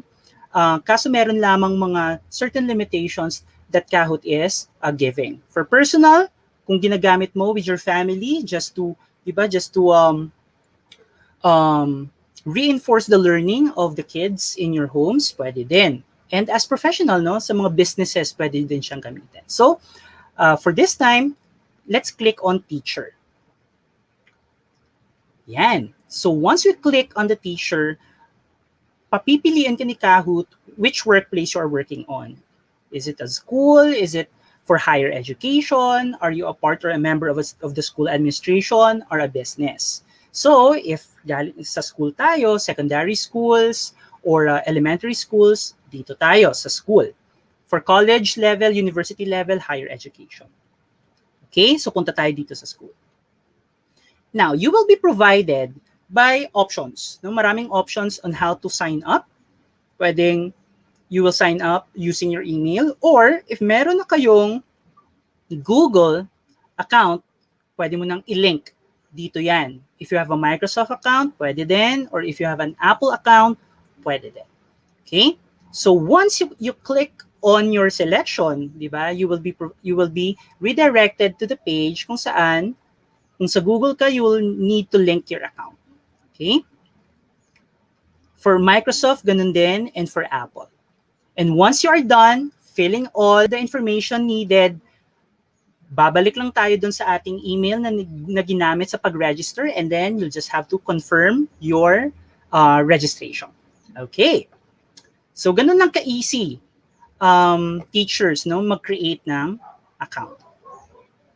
Okay. Proceed tayo. This time, punta tayo sa ikalawang talk point natin. How to play your first Kahoot. Napaka-exciting nito, guys. Okay? Eto. Now, kapag there are two ways on how to play Kahoot. For virtual classrooms, you can click or you can select teach. Or for self-paced learning, you are assigning a game challenge to your learners who play it at their own pace. So ito yung gagamitin mo or ito yung pipiliin mo. Okay. Later, i-demo natin. Okay. So babalik tayo doon sa ating Kahoot. Okay, let me just log in my account. Punta tayo. Yan. So once you are logged in, dito ka ilaland ng system. Ito yung user interface mo. For the benefit of our discussion, pipili tayo ng isang Kahoot para maipakita ko sa inyo how would you set it up para laruin. So let's select. Eto. Gamit tayo ng spelling challenge. Okay? So once you click on a certain Kahoot na available, you will be redirected to this screen. Pwede mong i-review yung mga questions if these questions are relevant to you and to your students. Pwede mo ding ipakita yung answers kung hindi ka sure doon sa mga sagot. Ayan. So you will be given an option to review it. Okay? So, once you have made up your mind at ito na yung gagamitin mo, you just need to click on the green button again, which tells you to play. Sabi nga kanina, you will be given 2 options, to teach or to assign. First thing, teach muna tayo para maipakita ko sa inyo. Now, the Kahoot is now loading teachers, Ayan. So this time, if you want your students to play versus their classmates, you just need to select Classic. If you want na team by teams or learning teams yung magkakahoot, you can select team mode. Okay? So depende yan sa pangangailangan mo at depende din yan doon sa competency na gusto mong i-measure. Now, you will be provided game options. Ayan. Okay. Merong mga recommended options dito, teachers. Pwedeng mag-personalized learning tayo. This is a premium function ata. So, kapag basic account lang, parang hindi ito available. Friendly nickname generator, pwede din just to avoid inappropriate nicknames na pwedeng mailagay doon. So, pwede mong i-turn on yan. For general options,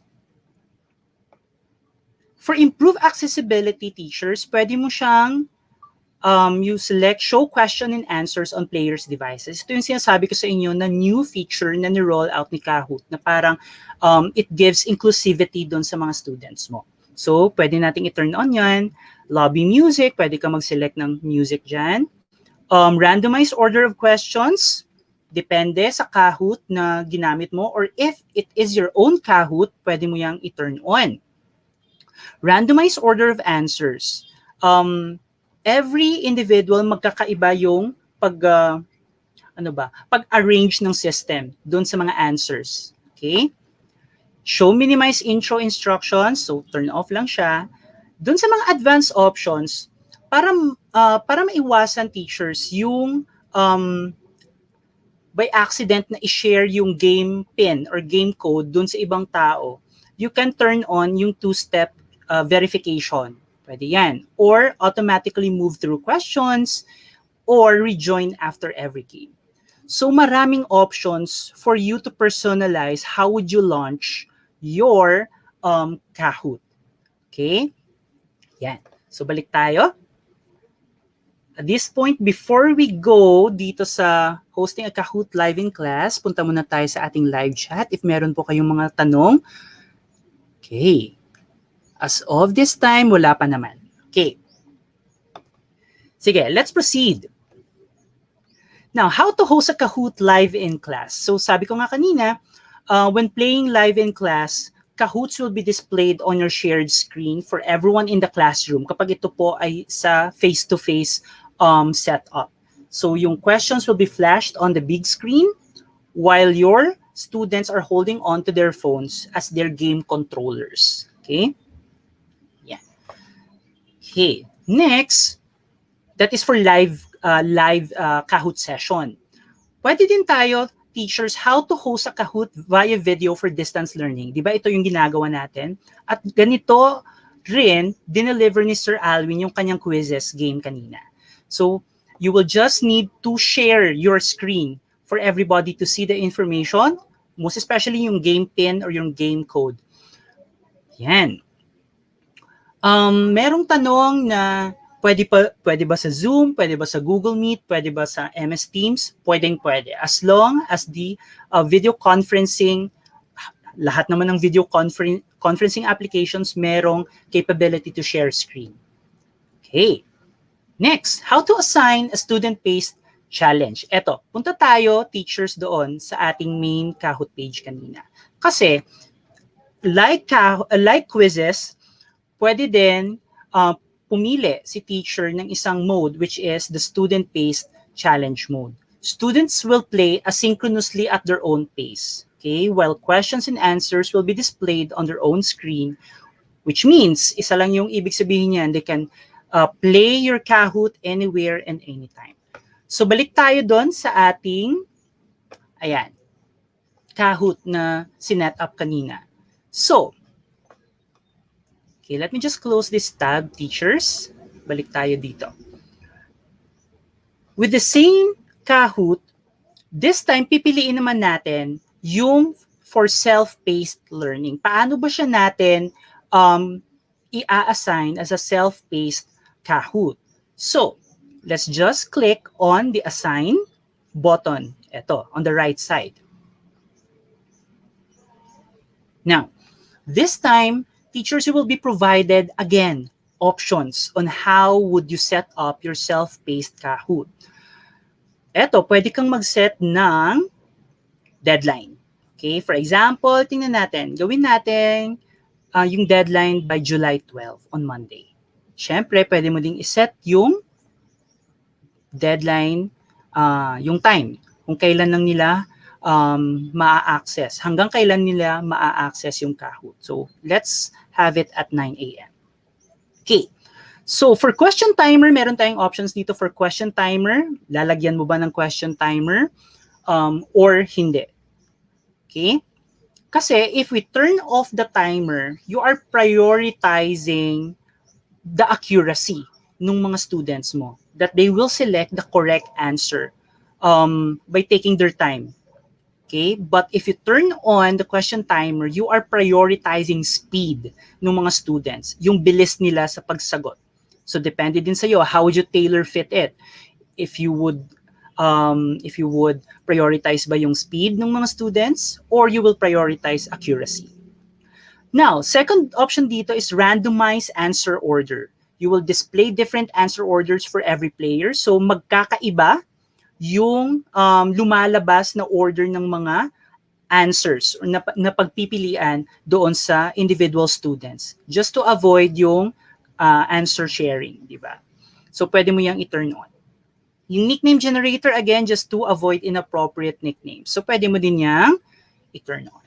Yan. So after that, you will click on create. So once it is loaded up, ito yung maganda dito. You can always share your Kahoot challenge in various platforms. Pwede mo siyang i-share via Google Classroom. Ayan, gustong-gusto ni Sir Franco yan. Pwede ding through MS Teams.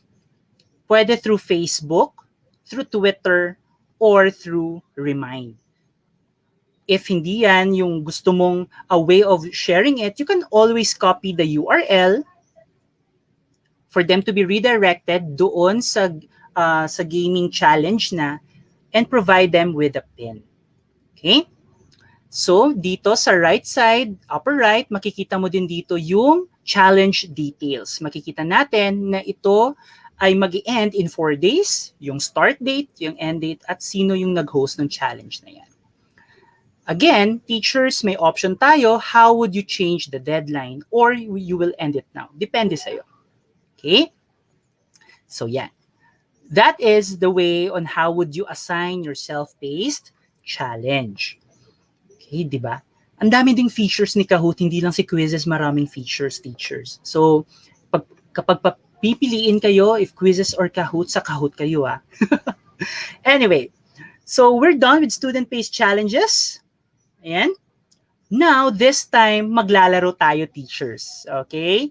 Sige, let me just launch the Kahoot that I want you to play on.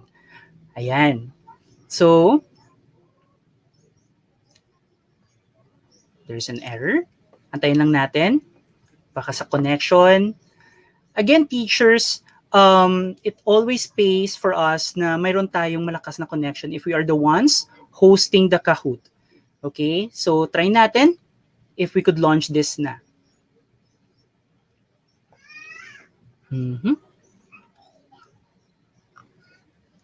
Click tayo.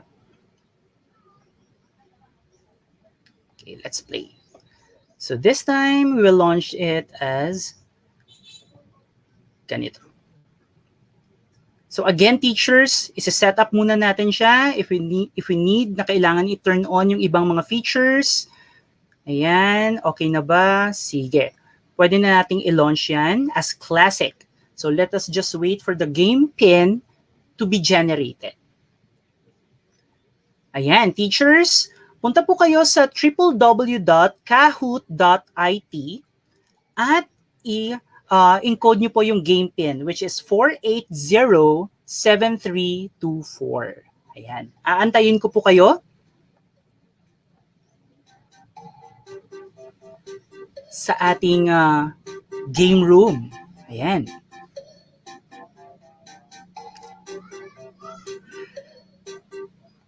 Ayan, again, teachers, yung lumalabas sa screen natin, yung mga generated nicknames.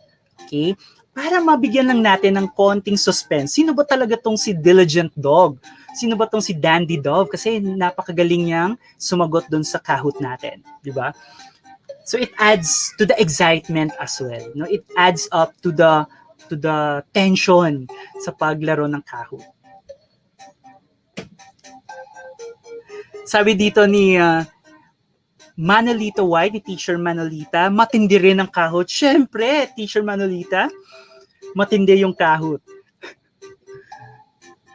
If merong mga bagong feature si QUIZZIZ, marami ding bagong feature si Kahoot. Since 2016, napakalaki nung transformation ni Kahoot eh. Ayan, sige, let's just wait for another minute siguro or 30 seconds more just to wait for the others. Ayan, ang dami na. 25 players. Ayan, punta muna tayo sa live chat. Sabi dito ni Teacher Roger Pagupat, very interactive tools. It motivates pupils and students to actively participate in the discussion. Ayan, I agree. Ayan. Sir Alwin, nasa chat ka, mas matindi pa rin daw yung QUIZZIZ.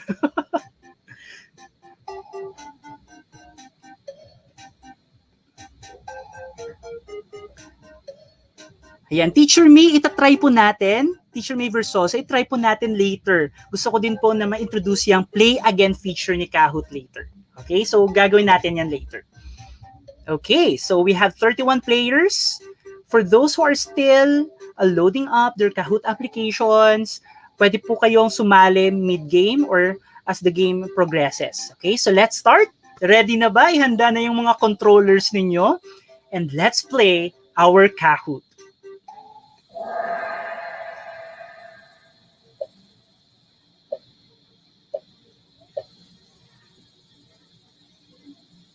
Yan, very simple questions lang mga teachers. You have a lot of time dahil I know dahil na rin meron tayong mga connectivity issues and concerns. Ayan, what is Kahoot for you? Yan, ang bilis sumagot. Ang bilis sumagot ng ating mga teachers. Is it a fun classroom engagement tool? Is it an audience response system? Is it a worldwide game-based blended learning platform? Or is it a place to share thought-provoking questions? You still have a minute to answer.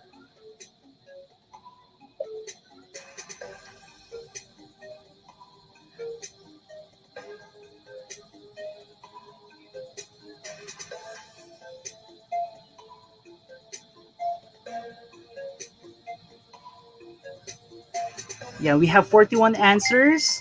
So this time, you still have 30 seconds, teachers.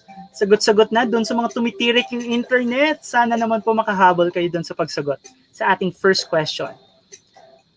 Ganito po kaaga yung ating palaro because yung results natin later, ito po yung ating gagawing jump-off point doon sa ating talk point regarding Kahoot reports. Titingnan po natin saan ba tayo nagkamali, ano ba yung mga questions na nahirapan tayo. Ayan, so 20 users yung sumagot ng red, 0 sa blue, 23 dun sa yellow, at 0 din sa green. Next, yung nangunguna ay si Dr. Elk. Sino ba to? Hindi natin kilala kung sino to, no? But later, ma-reveal yan. Next question.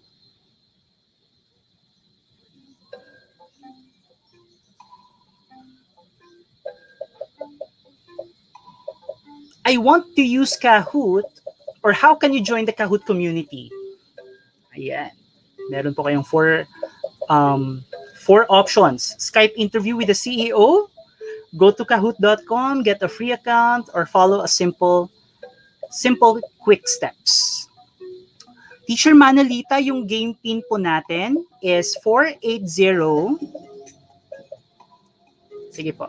480-7324.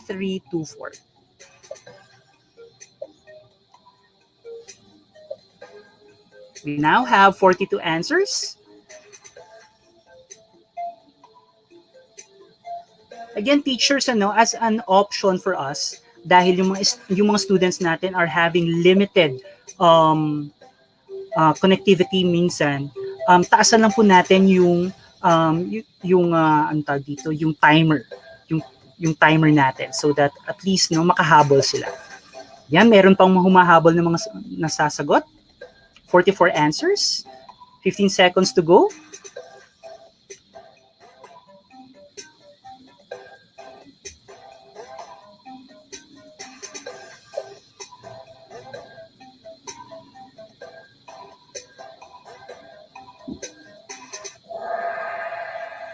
Ayan, 34 yung sumagot ng blue, 9 for yellow, and 2 for green. Tingnan natin sino yung nangunguna. Si Dr. Elk pa din at 1,958 points. Next question.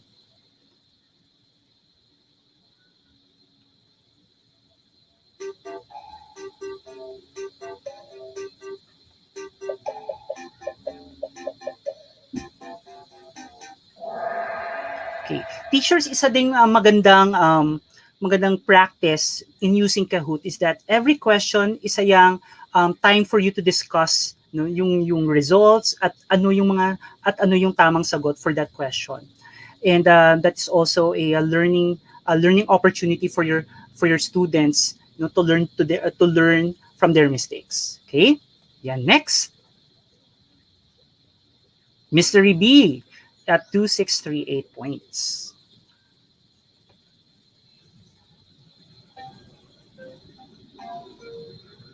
How can you personalize your Kahoot? Award points or not, change question time limits, paint the screen, upload an image, or add a YouTube video.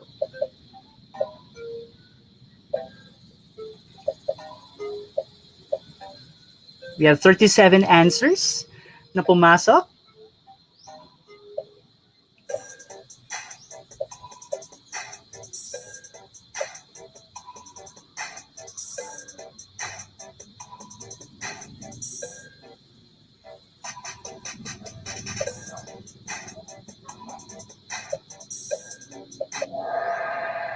Yan.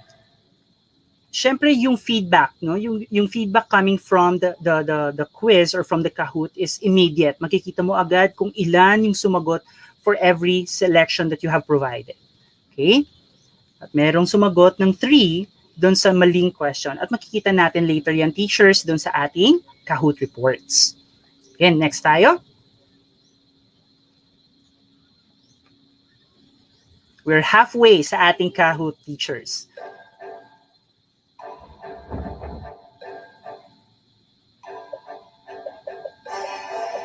Dun sa pag-personalize ng Kahoot, ano pa yung pwede nating magawa? Can we change its haircut, add more questions, edit, duplicate, or trash the questions, or drag questions to reorder them?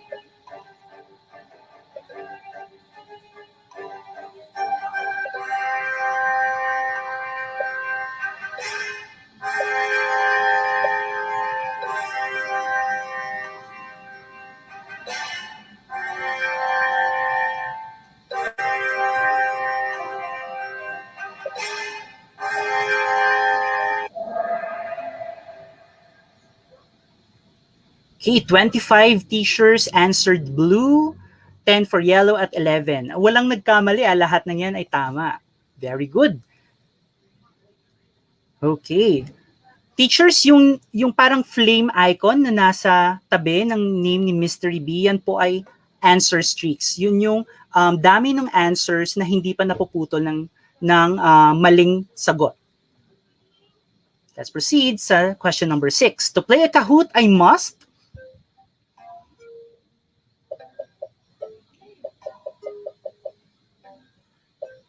Do we join at kahoot.it or the Kahoot iOS Android mobile app? Join on separate devices with my assigned game pin? Launch it on a large screen for everyone to see my questions? Or use any web-enabled device?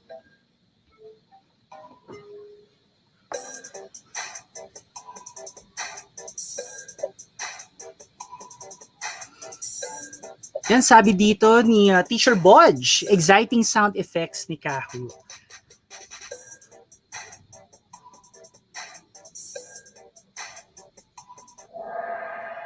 Yan! Since all answers are correct, marami pa din yung sumagot ng nasa red. 5 lamang sa blue, 1 lamang sa yellow, green 12 naman. Okay, let's proceed. Tingnan natin yung scoreboard natin. Still, Diligent Dog yung nangunguna. At may 28 players yung nakahit ng answer streak 3.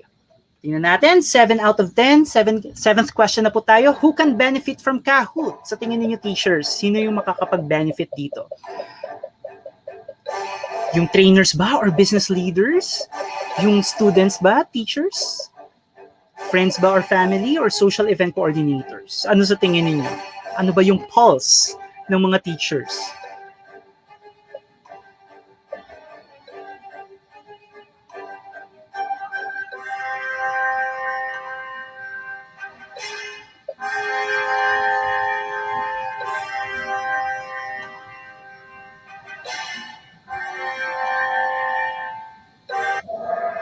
Ayan. All of those are correct, but makikita natin, teachers, na 44, yung siguro yung nasa isip nila, syempre teacher ako at makakapag-benefit yung students at mga teachers. At 2 lamang yung sumagot ng trainers or business leaders. Okay? Pero lahat ng yan ay makakapag-benefit sa paggamit ng Kahoot. Okay. Scoreboard natin, teachers. Diligent Dog still, pero tumaas ng ranking si Tropical Glider. Caring Urchin, siya po yung may pinakamaraming answer streaks at 7. Sino ba to? Sino kaya yung mga teachers na to? Nandito na po tayo sa question number 8. What can I use the results for? See a full leaderboard and responses to each question. Review feedback ratings and explore ways to enhance learning. Assigning grades ba? Or informing and adjusting lesson plans?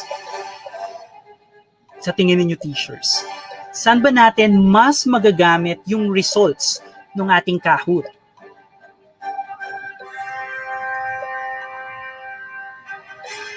Again, teachers, kapag timed yung Kahoot ninyo na binigay sa mga students, the length nung time na ginamit nung student sa pagsagot ay nakaka-affect dun sa points na nakukuha nila.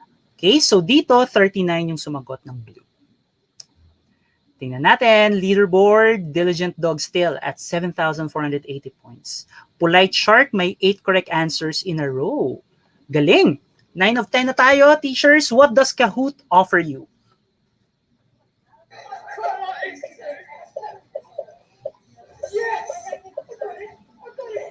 Try to observe, teachers, yung YouTube video na in-embed dun sa question. Isa ding feature yan ni Kahoot. Pwede tayong maglagay ng pictures or videos doon sa ating Kahoot question. Okay, tingnan natin. Teachers, again, merong function for skipping. Kapag sinabi nating skip, pwede nating skip yung timer and then go ahead with the results na. So lahat ng sagot or lahat ng provided na selections are correct, but yung yellow yung nangunguna. Marami yung sumagot ng ng yellow na option, 26. It enables formative assessment and adaptive learning. Okay, tingnan natin yung leaderboard. Diligent Dog pa rin. Pero si Caring Sphinx, tumaas yung ranking at 3rd rank. Okay, punta tayo. Last question na, teachers. Now that you are in love with Kahoot, what should you do? Ano na yung gagawin ninyo? Pwede nyo bang i-follow at yung Facebook ng Kahoot at Twitter nila? Become an expert at kahoot.com? Download the app? Or tell your friends, family, and colleagues? Okay, pumapasok yung mga sagot natin. Ayan.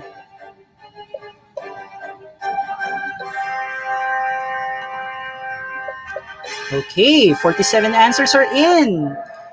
Ayun, parang nahati yung group, ano? Yung iba, blue, yung kanilang sinelect, habang yung next na maraming sagot ay yung green.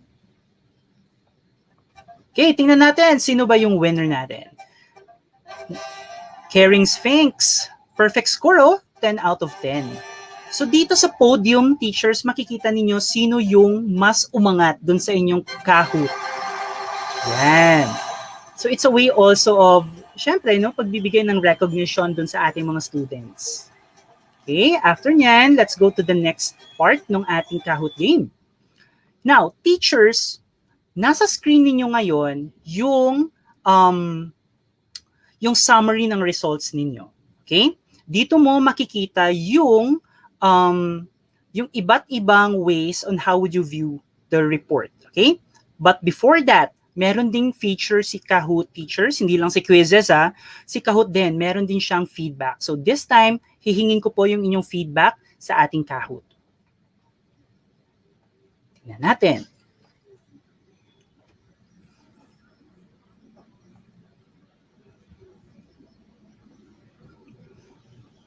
Nakikita nyo, teachers, di ba, napakasimple nung user interface ni Kahoot. Both siguro sa ganitong aspect, QUIZZIZ and Kahoot are also neck to neck, di ba? Yung game rating natin tumataas at masaya po ako na yung learning outcomes natin, nakuha natin, i-recommend mo ba yung Kahoot na to, at saka yung feeling, di ba? You are checking into your students if na-enjoy ba nila yung Kahoot. At makikita dito na yung game rating is 4.8 at napakataas nito. Teachers, ito yung feedback, okay? Dito mo makikita yung pulse ng inyong class, kung nagustuhan ba nila yung Kahoot or hati ba yung class mo in terms of narating ba yung learning outcomes, yung recommendation, at saka yung feeling. But, teachers, again, meron pang options yung results page na ito, yung summary. Tingnan natin yung difficult questions. Doon sa difficult questions, teachers, makikita ninyo na mayroong isa na question. And in every Kahoot, if meron ka mang nailagay na difficult questions, lalabas dito. Bakit siya naging difficult question? Dahil 31% lamang yung nakakuha ng correct answer dito. Tingnan natin. Let's go deeper. Ayan. Makikita mo dito, if you go deeper doon sa report, na 13 lamang yung tama yung sagot. And marami yung hindi nakasagot. Siguro dahil sa connection issues or whatnot. 33 yung hindi nakakuha. And we could also generate a few or a full report. So, siguraduhin lang natin, teachers, na yung Kahoot game is already done and that you have stopped sharing your screen dahil sensitive yung data na nakalagay sa ating mga Kahoot reports, dahil results ito ng inyong assessment. So, antayin lang natin mag-load. Kapag tinitingnan natin yung reports page, teachers, punta lamang kayo dito sa reports tab na nasa ibabaw if you're using your laptops. Ayan. Lahat ng details regarding the Kahoot dito makikita. Yung players, ilan ba yung players na naglaro, ilan yung questions, at yung time for the group to finish the Kahoot. The difficult questions, nakalagay dyan, at nakikita din natin sino sa ating mga pupils yung needs help.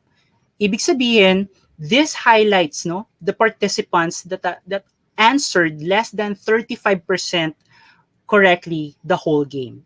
Dahil si Kahoot po ay naka-program na kapag yung student or yung pupil reach the 35% threshold, they are identified as pupils or students that needs help. Siyempre, other analytics pa, players with unfinished questions, dito mo makikita ilang question ba yung hindi nila nasagutan, and other analytics. So very powerful din. With quizzes, napakalaki ng help ng reports, no? Kita dito sa players, yan. For individual statistics naman, dito mo makikita. Okay. If you want to see more, just click here para makita mo yung the rest of the class, yung kanilang performance. Okay. Yan. Needs help. Si Charming Frog. And yung mga teachers na hindi, or yung mga participants, yung mga participants na hindi nakatapos. Yan. Makikita mo din dyan. So again, di ba kapag sinabi natin formative assessments, ito yung mga assessments na tumutulong sa atin to be guided, no, in the way that we proceed with our lessons. Ano ba yung mga interventions na pwede pa natin gawin, or mga activities of enrichment para sa ating mga estudyante. Okay?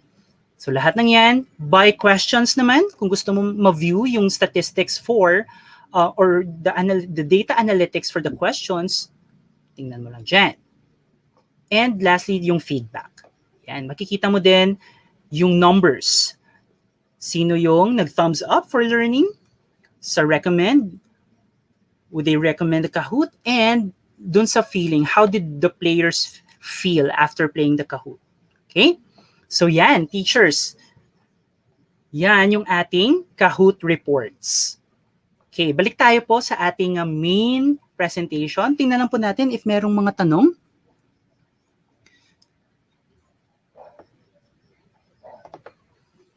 Okay. Later, we will address these questions. Napakaraming tanong. Well, anyway, let's proceed, teachers. Eto, tapos na natin to. Now, this time, let's find a quality Kahoot. Paano ba maghanap ng quality Kahoot inside the application? So, punta tayo sa Kahoot library. It has over 100 million existing public Kahoots for you to play, duplicate, or edit.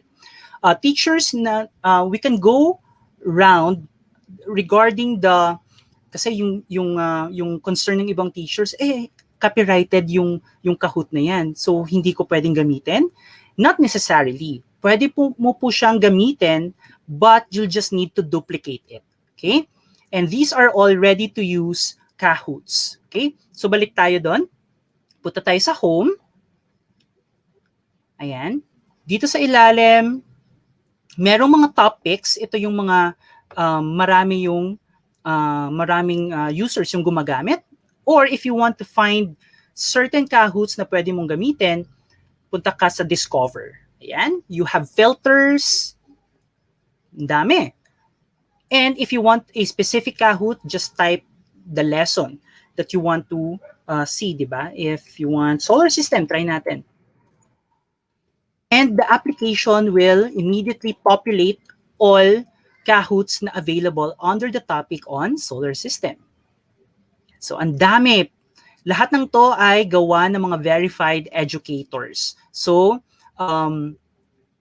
lahat ng to, yung mga content ay trusted because, yun nga, di ba? They are coming from educators that really puts a lot of effort in creating these awesome Kahoots. Okay? Yan. Tayo? Okay. So this time, teachers, how would you create a Kahoot? Okay? So gagawa tayo ng Kahoot natin this time.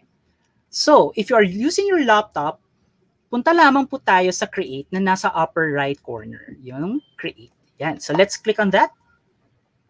Ayan. So merong mga available templates na available sa atin. But this time, we will focus on how to create a Kahoot. Okay?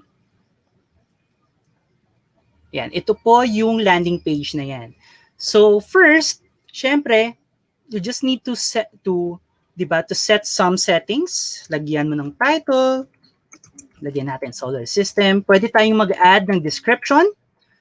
Pwede kang maglagay kung saan mo siya isi-save. So for now, sa may Kahoots lang muna.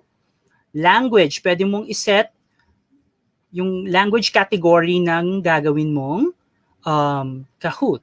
This improves the searchability ng Kahoot na gagawin mo.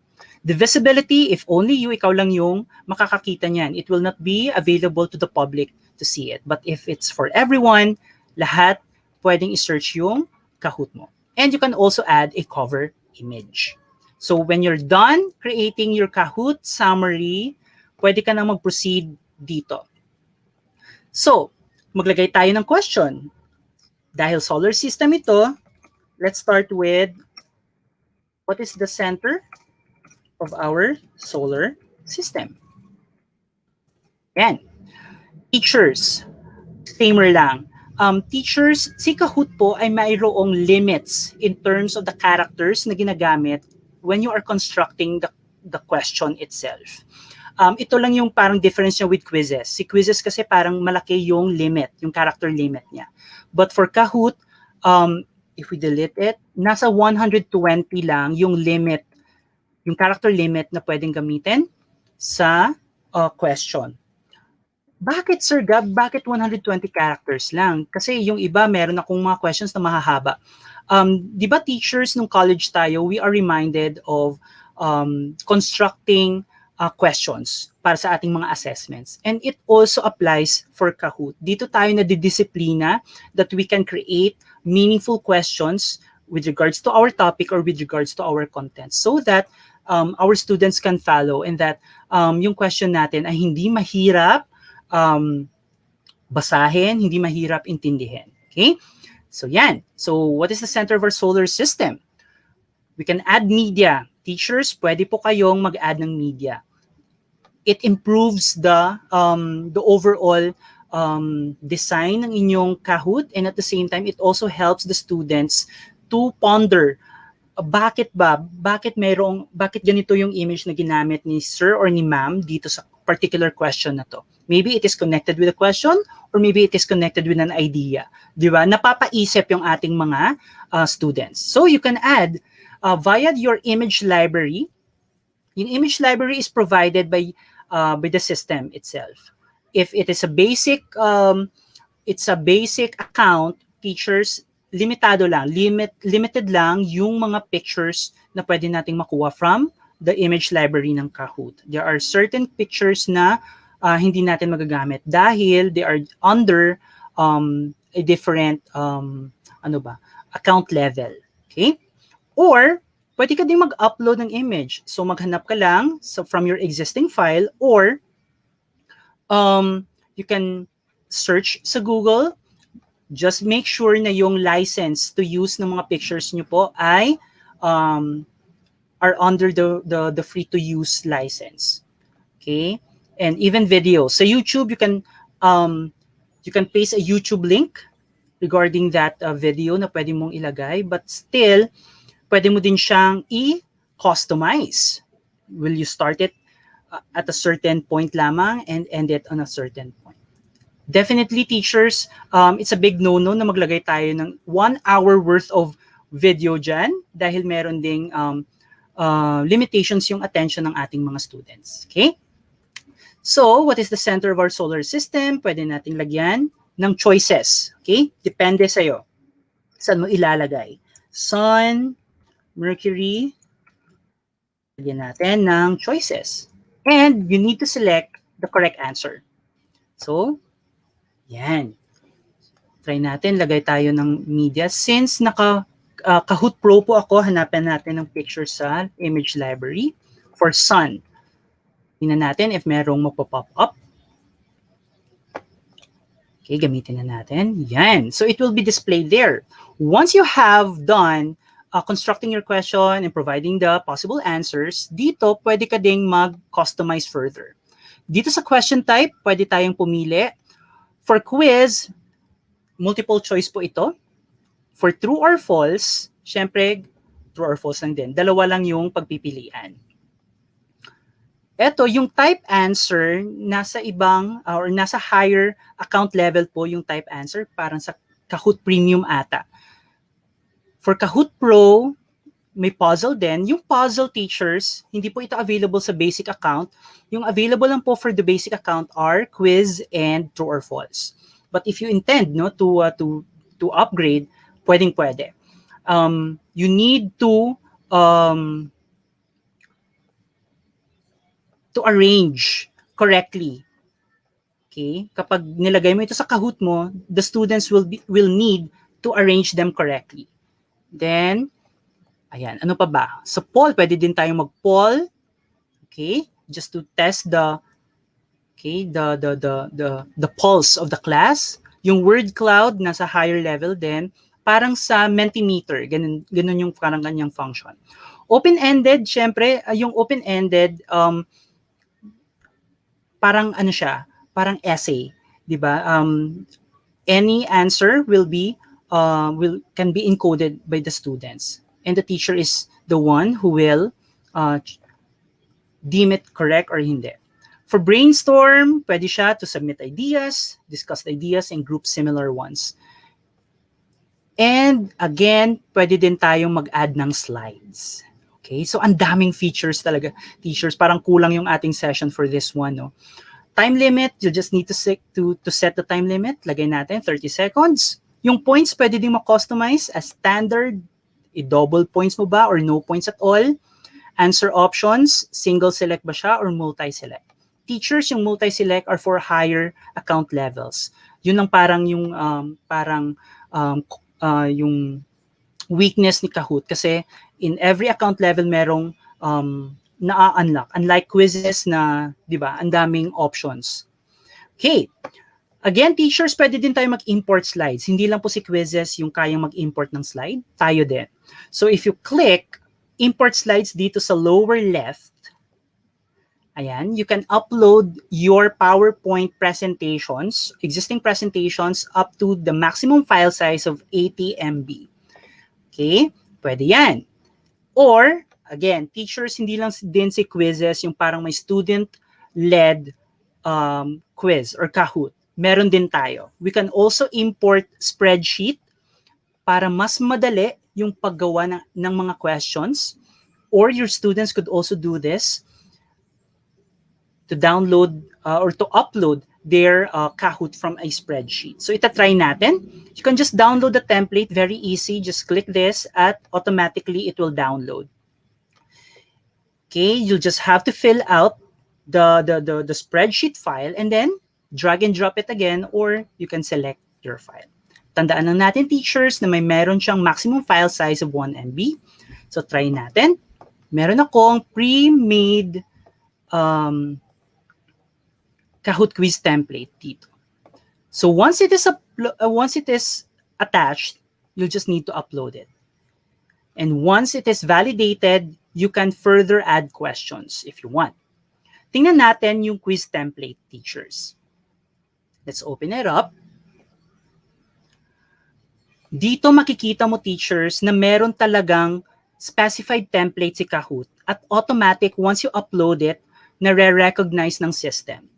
Teachers, again, yung question natin may maximum of 120 characters at saka yung mga answer or selections na ipoprovide natin up to 4 possible answers. At may maximum of 75 characters yan for the selections. Further on the right, makikita ninyo, pwede nyo ding iset yung time limit by 5 seconds, 10, up to 240 seconds. And to the extreme right, you'll need to set the correct answer. Teacher Gab, bakit 1, 2, 3, 4? Kasi, it just says 1, 2, 3, 4 dahil lahat ng to, yung mga possible, yung mga selections dito are all correct. So, ilalagay mo 1, 2, 3, and 4. But if only one, pwede mong iset as 3 if that is the correct answer, or 2, or 4. But if all are correct, pwede mong ilagay 1, 2, 3, and 4. Ganon kasimple, teachers, yung pwede mong gawin. At Up to 100 questions yung pwede mong ilagay at i-upload for Kahoot to generate a Kahoot for you. Okay? So, hindi lang si QUIZZIZ yung parang may ganon. Kahoot also has a quiz template. Once you are done setting up your quiz template, just save it. And then, gaya nung ginawa natin kanina, just upload it. Once you have uploaded, you can now customize it to your liking and to your specifications. Diba? Ang galing lang ng Kahoot. Okay, so, and once you are done, teachers, just click on done. And then, meron pa ding more suggestions dito na pwede mong gawin. You can test your Kahoot if it works ba, tama ba yung pagkaka-format mo. Pwede mo siyang i-launch immediately or share it with others. Yun. Sige. Ang dami pa nating malapit na po teachers. If you have questions, don't forget na ilagay po sa ating chat box dahil i-address po natin yan mamaya. So question types, tapos na po natin yan. How to assess learning results, tapos na din. Kanina, I already presented to you. But how to find reports, very easy, teachers. Balik lang po tayo sa home page. Ayan. Once you are already on the home page, teachers, nandito lang po si reports sa upper tabs. Yan. So you just have to click it and then it will display all of the games na nilaro na ng class mo. And then you'll just need to click on it para makita mo yung summary ng Kahoot na yan. Okay? The same kanina ang ginawa natin. Okay, ganun lang kasimple, teachers, di ba? Hindi mahirap si Kahoot i-navigate. Kanina ipinakita ko din sa inyo, teachers, yung high-level summary of Kahoot results. Mayroong summary section doon. Mas detailed yung pagkaka-analyze ng system ng Kahoot results mo. Okay? Kanina ipinakita ko din yung question view na per question at yung mga statistics na pwede ninyong makita doon. Okay. Okay. As a wrap-up, teachers, Kahoot has been one of the best edtech tools for formative assessments. Meron 6 points si Kahoot. Una, you can search among millions of public games to play or create your own. Ito yung mga edge ni Kahoot. Pangalawa, you can explore Kahoot Studio for collections for ready-to-play, curriculum-aligned games, and whatnot. Ang dami. Third, it works with any device, teachers. Mapa-tablet man yan, mapa-cellphone, mapa-Apple or Android, laptop, you name it. As long na meron po tayong internet connection. And syempre, zero setup time. Kasi kung gusto mong i-go na yung selected Kahoot mo from the Kahoot library, pwedeng-pwede. But yung persistent question dito, teachers, is that, yung persistent question is that, Teacher Gab, grabe ba gumamit ng data connection or ng bandwidth si Kahoot? Usually, yung Kahoot, hindi naman siya ganun ka-heavy in terms of bandwidth as long na yung mga image or videos na nilalagay natin are at a standard or at a limited time, most especially yung videos na i-attach natin. Okay? So, primarily, yun lang naman yung nagpapabigat. If the YouTube video that you have selected there, ginamit mo talaga yung whole length, syempre, mabigat siya in terms of bandwidth. But, if you set it na parang may snippet lang ng video na yon yung gagamitin, then it could assure the students na hindi siya ganun ka-heavy in terms of bandwidth. Ika-apat, teachers, it fosters discussion. Gaya ng ginagawa natin kanina, every question, pwede mo siyang i-discuss before you proceed to the next question. And at the same time, social learning. Hindi lang po ito parang for your individual accomplishment. But yet, kapag ginamit mo siya sa class, even sa hybrid or distance learning, dito mo mapuprove na pwede din palang gawin siya as a group. Diba? Yung social learning doon pumapasok. Fifth, engage students even with complex topics. Pwedeng-pwede. Sabi nga kanina ni Sir Alwin, we need, at times, we need to fail. So, kailangan nating ipaintindi sa ating mga students na sometimes hindi natin mapa-perfect yung mga Kahoots or mapa-perfect yung mga quizzes natin. But these are jump-off points for discussion and for learning. And number 6, teachers, Kahoot will always be free for teachers and students. But teachers, if you want to step up your game, pwede kang mag-upgrade. Next, okay, how teachers use Kahoot? Let's just wrap it up, review, and reinforce. Okay, we can reinforce knowledge, we can revise and recap topics, and even pre-assess and practice before exams. Ganon at ganon din with quizzes. Formative assessment, ito yung highlight natin. We can evaluate understanding ng mga students natin, and we can use the Kahoot reports to track student performance over time. At hindi nawawala yan sa ating system, yung mga results ng ating mga past Kahoots na ginamit. So very friendly siya in terms of utilizing it as a form of formative assessment or as a tool for formative assessment rather. For homework, kanina ipinakita ko din sa inyo na pwede siyang gawin in addition sa homeworks, no, a self-paced learning. We can reinforce that through assigning Kahoots as homeworks and as challenges. It saves us time correcting assignments dahil lahat ng results pumapasok sa system at nakikita natin through the Kahoot reports. Make homework awesome, di ba? Yun lang naman talaga yung ating goal dito. Hindi tayo magstay doon sa parang, di ba, linear way of creating assignments, pen and paper. But yet, let's step up our game and make homework awesome, fun, playful, and even enjoyable. Turn learners into leaders. Hindi lang po si teacher yung pwedeng gumawa ng Kahoot. We could also have student-led Kahoots. Okay? Let us support students. Pwede nating ituro ito sa ating mga estudyante, most especially in the higher elementary grades, high school, and even college and university levels. We can empower students to take control of their learning, di ba? Sila mismo yung gumagawa at nagpa-practice on how to create relevant Kahoots for their lessons or for their reports. We can deepen understanding and mastery of content, and we can create anytime and anywhere. Okay, so why Kahoot is my winner for formative testing? Tatlo lang po.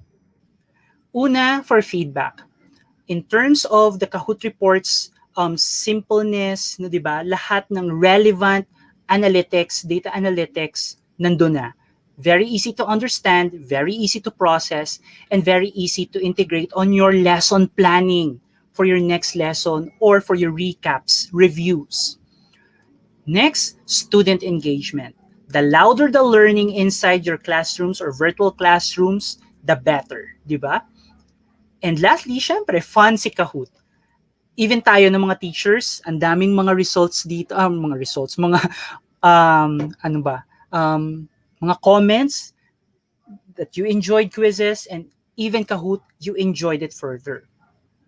It's feedback, student engagement, at very fun na gamitin si Kahoot for our formative assessments. Okay, for our bonus content, teachers, eto, unlike quizzes, dito ko parang, di ba? Sir Alwin, baka naman, di ba? Si Kahoot merong certified courses for professional development.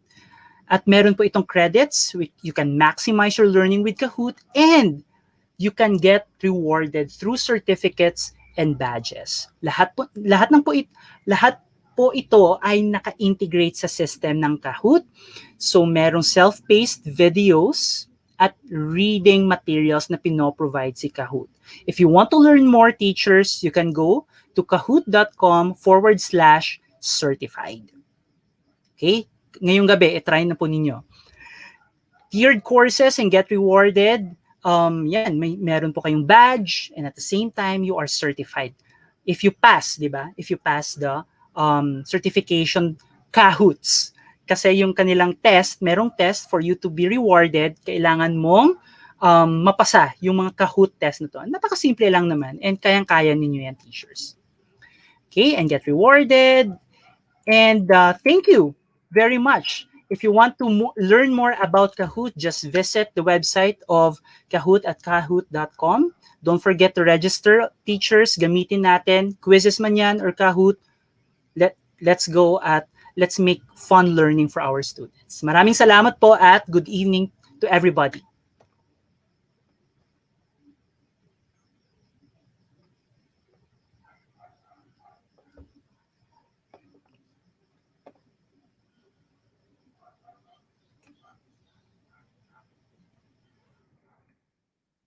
Ayan, Sir Alwin, di ba? Ang ganda din ni Kahoot eh. Parang meron na akong nahahatak ng mga teachers para gamitin si Kahoot for their formative assessments.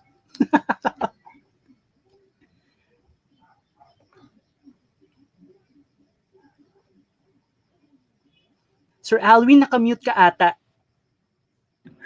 Ayun Ayan. po, quiz pa rin. Although we recognize na Kahoot is the grandfather of gamification sa formative assessments, pero Kahoot needs to keep up sa mga features ng Grabe talaga to. Siyempre, na Kahoot nilalabas will do its best, QUIZZIZ. diba?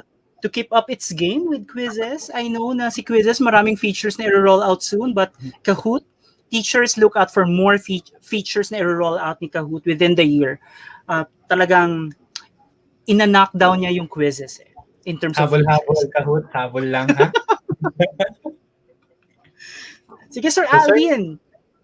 Sige, go ahead, Sir Alvin. ano na po yung next na gagawin natin after presenting QUIZZIZ and Kahoot at kung paano pa yung mga different features na kailangan habulin ng Kahoot sa QUIZZIZ? Sige, Sir Alvin, ayan, for me naman, Sir Alvin, it's not all about, di ba? Parang kumambyo ako bigla, di ba? It's not all about the features naman eh. For QUIZZIZ and for Kahoot, parang neck to neck eh. Di ba? In terms of the feature, in terms of the accessibility, in terms of user-friendliness, nandun sila eh. Nandun na sila sa top. But the fact na teachers, marami po tayong edtech tools, gaya nga ng session ni Sir Alvin kanina, it's all about technology. Let's teach through and with technology. Kasi hindi na ito parang kakambyo pa, 'di ba, yung educational landscape natin dito sa Pilipinas. And siguro yung edtech tools will be the common ground of all courses, of all subjects na tinuturo natin starting now na we are onto the second year ng pandemic and 'di ba, towards the future. Ikaw, Sir Alvin. For me, same din, sir. I really recognize yung mga initiatives ng mga free platforms na ito na nagagamit natin sa ating pagtuturo ngayon. And they are very helpful. Hindi lang sa ating mga teachers, kundi sa mga students din natin. And isegue ko na, siguro we are going to show one last app sa ating mga teachers. Sige, Sir Alvin. Ako ba mag-present? Yes, sir. Sige. Go. Go ahead. Sige. Try natin. So teachers, we will be presenting to you one last app, and this is for collaborative space. And this will be explain everything. Is it visible na, Sir Alvin, sa end mo? Yes, sir. Ayan. So, teachers, pahabol na po ito. Parang bonus content lang na din ito for all of us. Yung explain everything. Gaya nga nang sabi ni Sir Alvin, this is also a very new edtech tool na discover namin like a few months ago lang. But its powers are yet to be unlocked, di ba? It is a collaborative or interactive whiteboarding for us to use. Ayan. So, teachers, if you want to access this app, punta lang po tayo sa explaineverything.com. Ayan. And you'll just need to sign in or sign up. So, try natin. Let's sign in for, at this point, para mabilis po tayo dahil parang overtime na ata tayo. So, you can sign in via Google or you can create your account through this link. So for this time, for the benefit of our discussion lamang for this session, let's jump directly in to explain everything. Paano ba gagamitin sa explain everything as a collaborative workspace for your students or even, di ba, your colleagues sa ating schools. Now, teachers, this is a basic account, okay? Yung limitations lamang nung explain everything is that kapag basic account, you can only maintain one interactive project or one project at a time. Okay? So once you have created your account, you will directly land on your user interface. Okay? Very easy. So let's create an interactive workspace for our students. Di ba? Try natin i-simulate, Sir Alwin, yung gagawing collaborative workspace. Yes. So we So, can start disclaimer with lang the po. blank canvas, or you can use a template, file, and code. Pero for our session, blank canvas lang muna tayo. Kasi we don't want to spill everything at this point dahil magkakaroon po ng isang full-blown session. It's either Sir Alwin or ako eh. Ayan. So, ako na ba? Well, anyway, yeah, teachers, kidding aside, eto na po, we are directed to our collaborative or interactive whiteboard. Okay? So, you can toggle the microphone. Okay? You can join with microphone on and you can join na naka-mute. Bakit ganito, Teacher Gab? Bakit mayroong option for microphone? Dahil, again, this is a collaborative workspace. Diba? Pwede kayong mag-usap through the application habang gumagawa kayo ng isang collaborative project or isang brainstorming session. So this time, i-mute lang muna natin. Okay. Now, bakit siya naging isang collaborative workspace? Teachers, you can invite others to your project. Okay? So, Sir Alwin, nakikita mo na ba yung code natin? Yes, sir. Ayan. Sige, Sir Alwin, on the other end, will join inside our Explain Everything whiteboard. So teachers, meron lang code dito sa itaas. Pwede mo itong i-click at very amply titled siya, it's for collaboration. You can copy the invite link and send it to other people who you want to collaborate with. You can also set access permissions. Parang sa Google lang din, di ba? You can set it na anyone with the link can edit or only specified people. You can add people, merong scenarios, and daming features din, teachers. But for this time, open collaboration lang muna tayo. Okay, and then, ayan. So, Sir Alwin is already inside. Nakikita po ninyo na he is scribbling something on the whiteboard. Ayan, hello teachers. So, nasa end yan ni Sir Alwin. Ginawa niya yan through his iPad tablet. Now, for our simulation teachers, madaling, very fast simulation lamang. Ipapakita lang namin the way that we could collaborate inside. Ipalagay na natin that Sir Gab and Sir Alwin are students or pupils. Tama ba, Sir Alwin? Tama ba yung ating scenario? Yes, sir. So we are grade 6 or grade 7 students para working on something different. So ano kaya maganda nating topic, Sir Gab? Sige, since parang nai-immerse na din yung ating mga young students or yung mga ating mga colleagues, pwede tayong gumawa tayo ng isang brainstorming, tama ba? Brainstorming session sa mga edtech tools na favorite natin. Pwede ba yun, Sir Alwin? Sige sir, let's go. Ayan. So Sir Alwin will also... Ayan. So dito teachers, on the left side, makikita ninyo yung yung function strip. Makikita nyo dyan, pwede tayong mag-add media, meron kang hand tool, draw tool, highlighter, eraser, bucket fill, shapes, text tool, ano pa ba? Cutout tool, delete, and laser pointer, and then inspector. Okay. So gagawin lang natin yung mga pinaka-basic lang teachers, papatikim lang sa inyo for explain everything. Sige, Sir Alwin, let's start. Favorite edtech tools natin. Sige, mauna. So Sir Alwin let's will do go. will do his stuff then on the other end, and I will do also mine. So eto teachers, naglagay ako ng isang sticky note. Okay? So pwede nating i-edit yan kung anong gusto nating ilagay inside.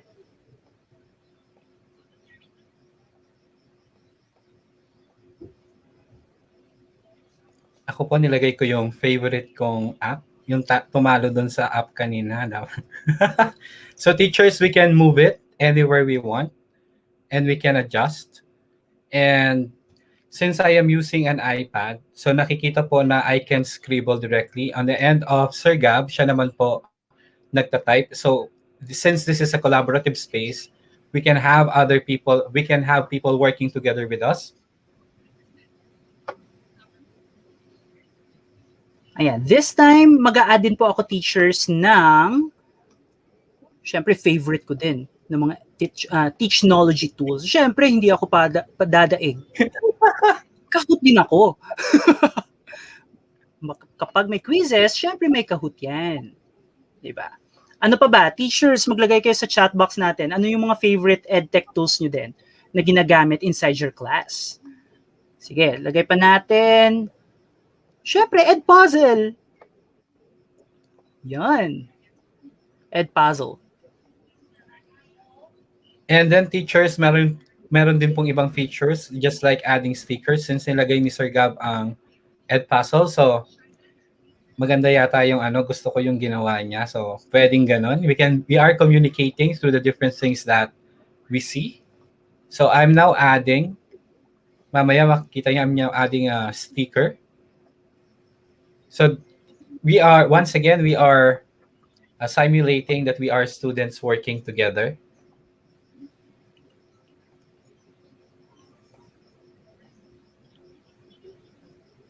Then we can also add different images, GIF. We can also add audio.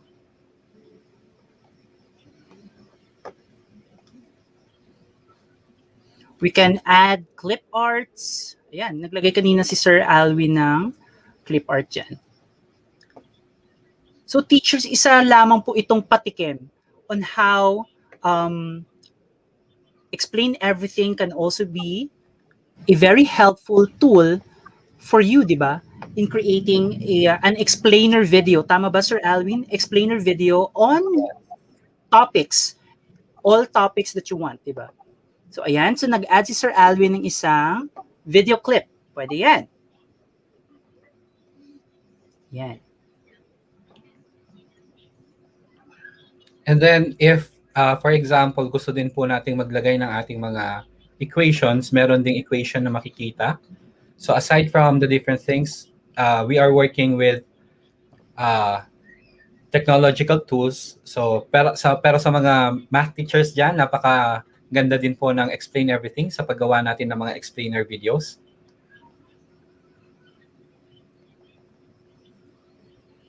Ayan. And teachers, if you could see dito sa ibaba, meron po tayong record button. So, pwede po nating i-press to for you to record yung interactive whiteboard na nagawa nyo na. In order for you to, di ba, to have a presentation video on how would you explain the concepts na nilagay mo dito sa Explain Everything interactive whiteboard mo. And ang dami pang functions na pwede pa nating ma-explore, Sir Alwin, tama? Yes, sir. At ang isa ba sa mga magandang promising about this app is you can upload your video saan pa ba? Kundi sa Edpuzzle. So you can turn your videos after po natin gumawa dito, you record your video lesson, then i-upload po natin sa Edpuzzle. At ginawa natin from collaborative space with our co-teachers, with our friends, or sa ating mga students. Then after that, after po natin mag-record, upload po natin agad sa Edpuzzle. Kaya, using different apps, padaliin natin ang buhay. Ayan, teachers, if you need a full session on Explain Everything, ayan, nagtatanong na ata si Sir Franco. Let me just stop sharing. Ayan, teachers, if you need a full session, ayan, ang daming nag-yes, Sir Alwin. A full session for Explain Everything. Parang mapapasubo ata tayo dito, Sir Alwin. Ano? Again, app smashing, yung magiging center ng Explain Everything. Tama, Sir Alwin, Sir Franco? Yes, sir. Tama yan. Yes, indeed, no? Sobrang nakakatuwa yung explain everything. Actually, ngayon ko lang siya nakita, kaya sobrang din ako na-excite, no? Let me just wait for my other administrators. It's there on the background. Yan. Mukhang kakagaling lang sa klase yata ng isang administrator natin. Yan. Good Fresh. afternoon, Teacher Pao. Good afternoon, Teacher Angelo, no? So again, Sir Alwin, Sir Gab, maraming salamat no for this afternoon. Again, you elevated in a way, no, yung pagkakaalam namin about quizzes, no, Kahoot. Teacher Pao, any reaction? Kumusta? Nadagdagan na naman ba ang playlist mo, ang iyong ODL playlist? Mapapa-edit ata ako ng course outline ko. Oo, kasi ang alam ko lang, Kahoot, pero I know most of the teachers are already also using QUIZZIZ. So, now that Sir Alvin has also presented, ayun na nga, dumadami yung tools natin.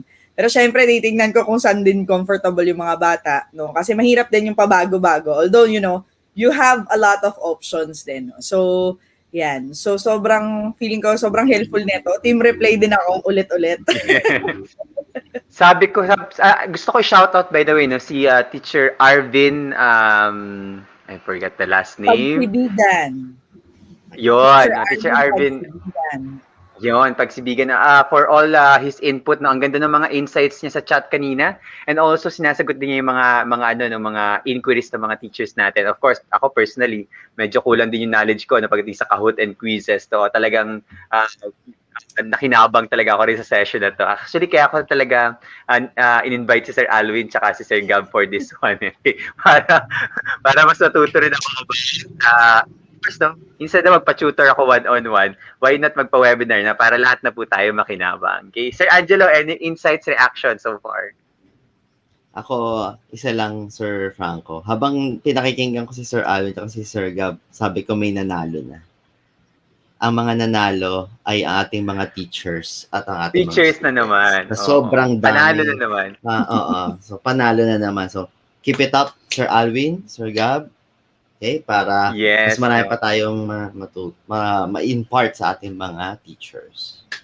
Totoo, ang galing nun. Ang galing nun, Sir Angelo. Totoo, may nanalo na yung mga teachers naman natin tsaka mga estudyante natin ng panalo to. Sir Ani, by the way, no, bago po tayo siguro, kasi malapit na po yung klase ni Sir Alwin at nag-overtime na tayo. Baka malate sa klase, Sir Alwin. Pero bago yan, Sir Alwin, bago ka pumunta sa klase mo, gusto muna namin magpasalamat sa pamamagitan ng certificates, no, of appreciation. Okay, may I ask our beloved muse, no, of our team, Teacher Pao, to read the citation for our certificate of appreciation. Okay, definitely, it's my honor, no, to present this certificate of appreciation to Sir Alwin S. Reclusado for sharing his knowledge and expertise in the recently concluded webinar entitled Supporting Learning Through Formative Assessments Using Kahoot, QUIZZIZ, and Explain Everything, awarded on July 8, 2021, signed by Kaagapay Administrator Sir Jambi, myself, Sir Jello, and Sir Franco. The same certificate, I think, no, is also presented to Sir Joseph Gabriel Educado. Yan. Thank you so much, teacher. Sobrang galing nyo pong dalawa. Wala akong masabi. Yes.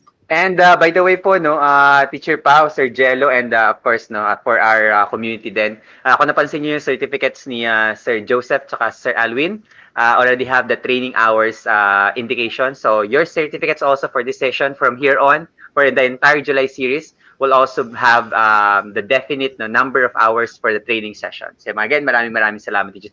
Sir Alwin and Sir Gab, and maybe some final message, no, like a message of encouragement to our teachers.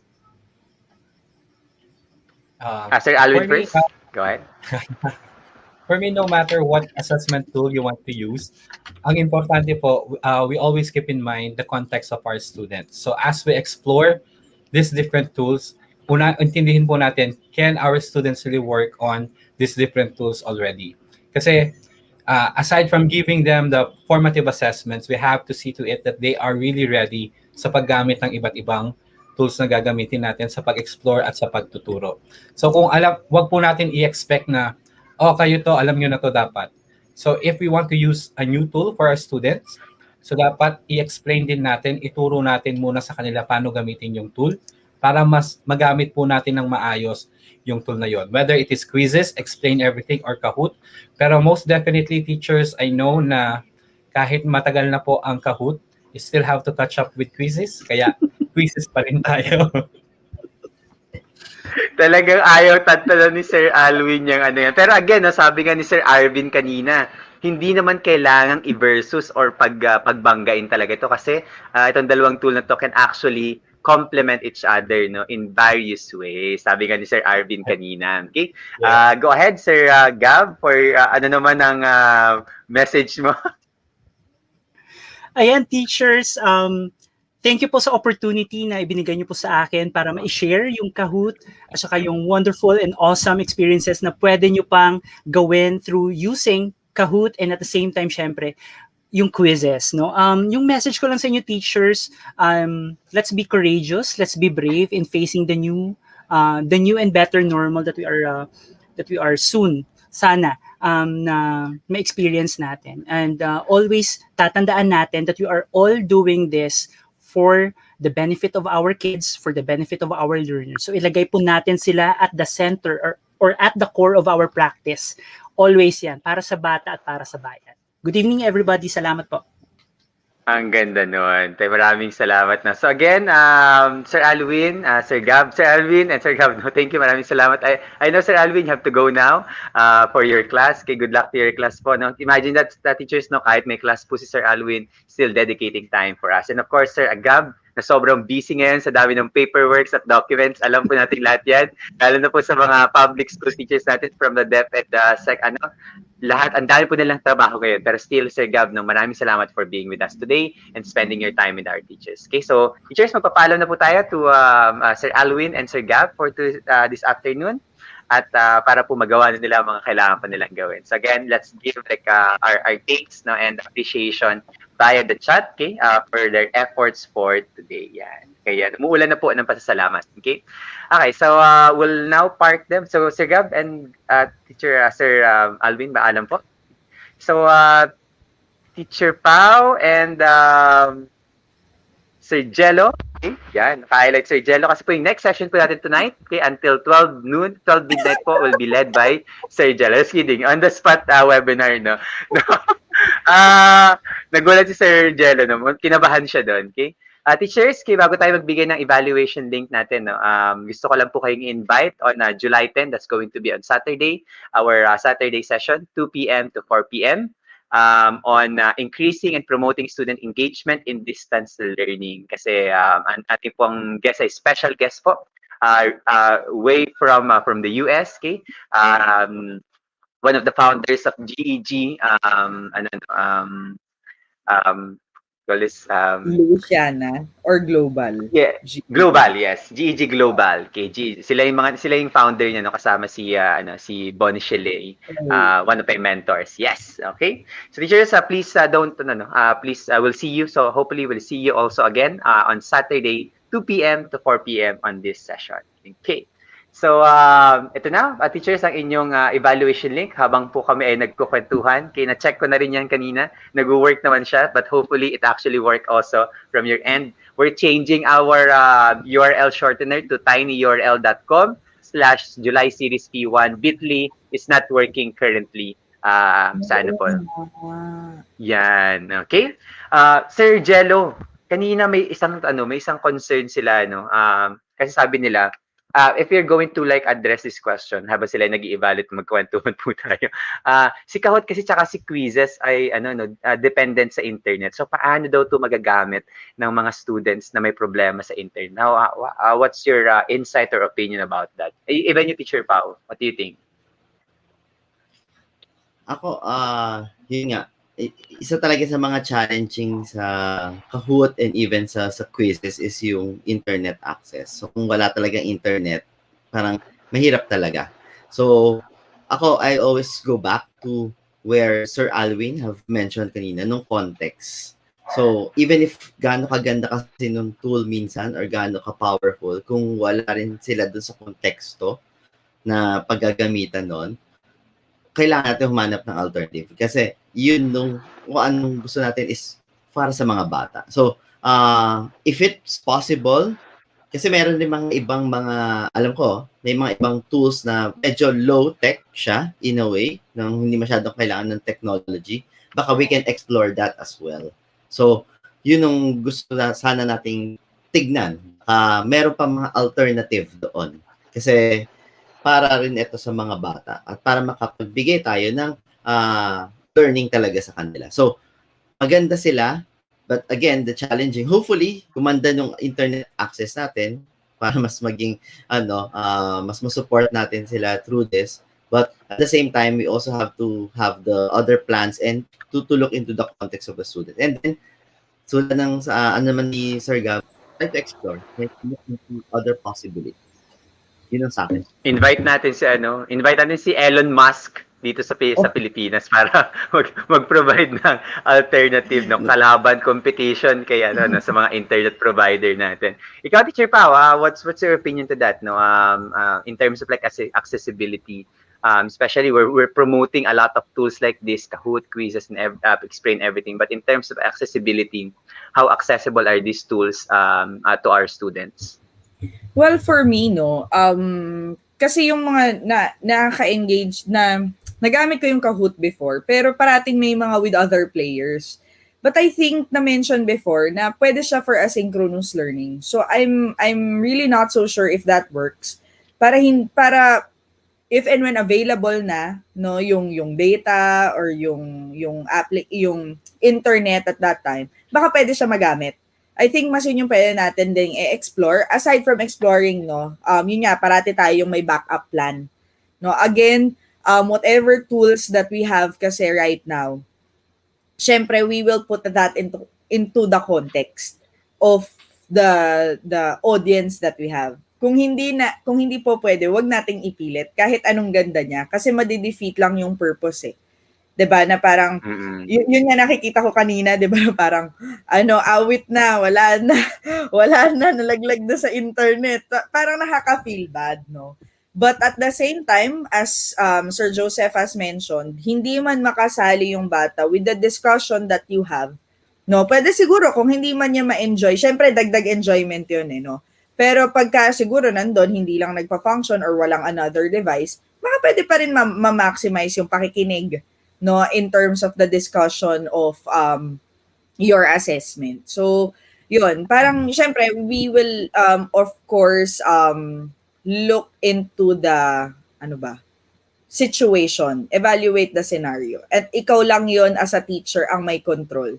No, kung hindi mo makontrol yung internet, makokontrol mo kung anong gagawin mo pag nawala ng internet. So, yun yung I think pwedeng mag-work.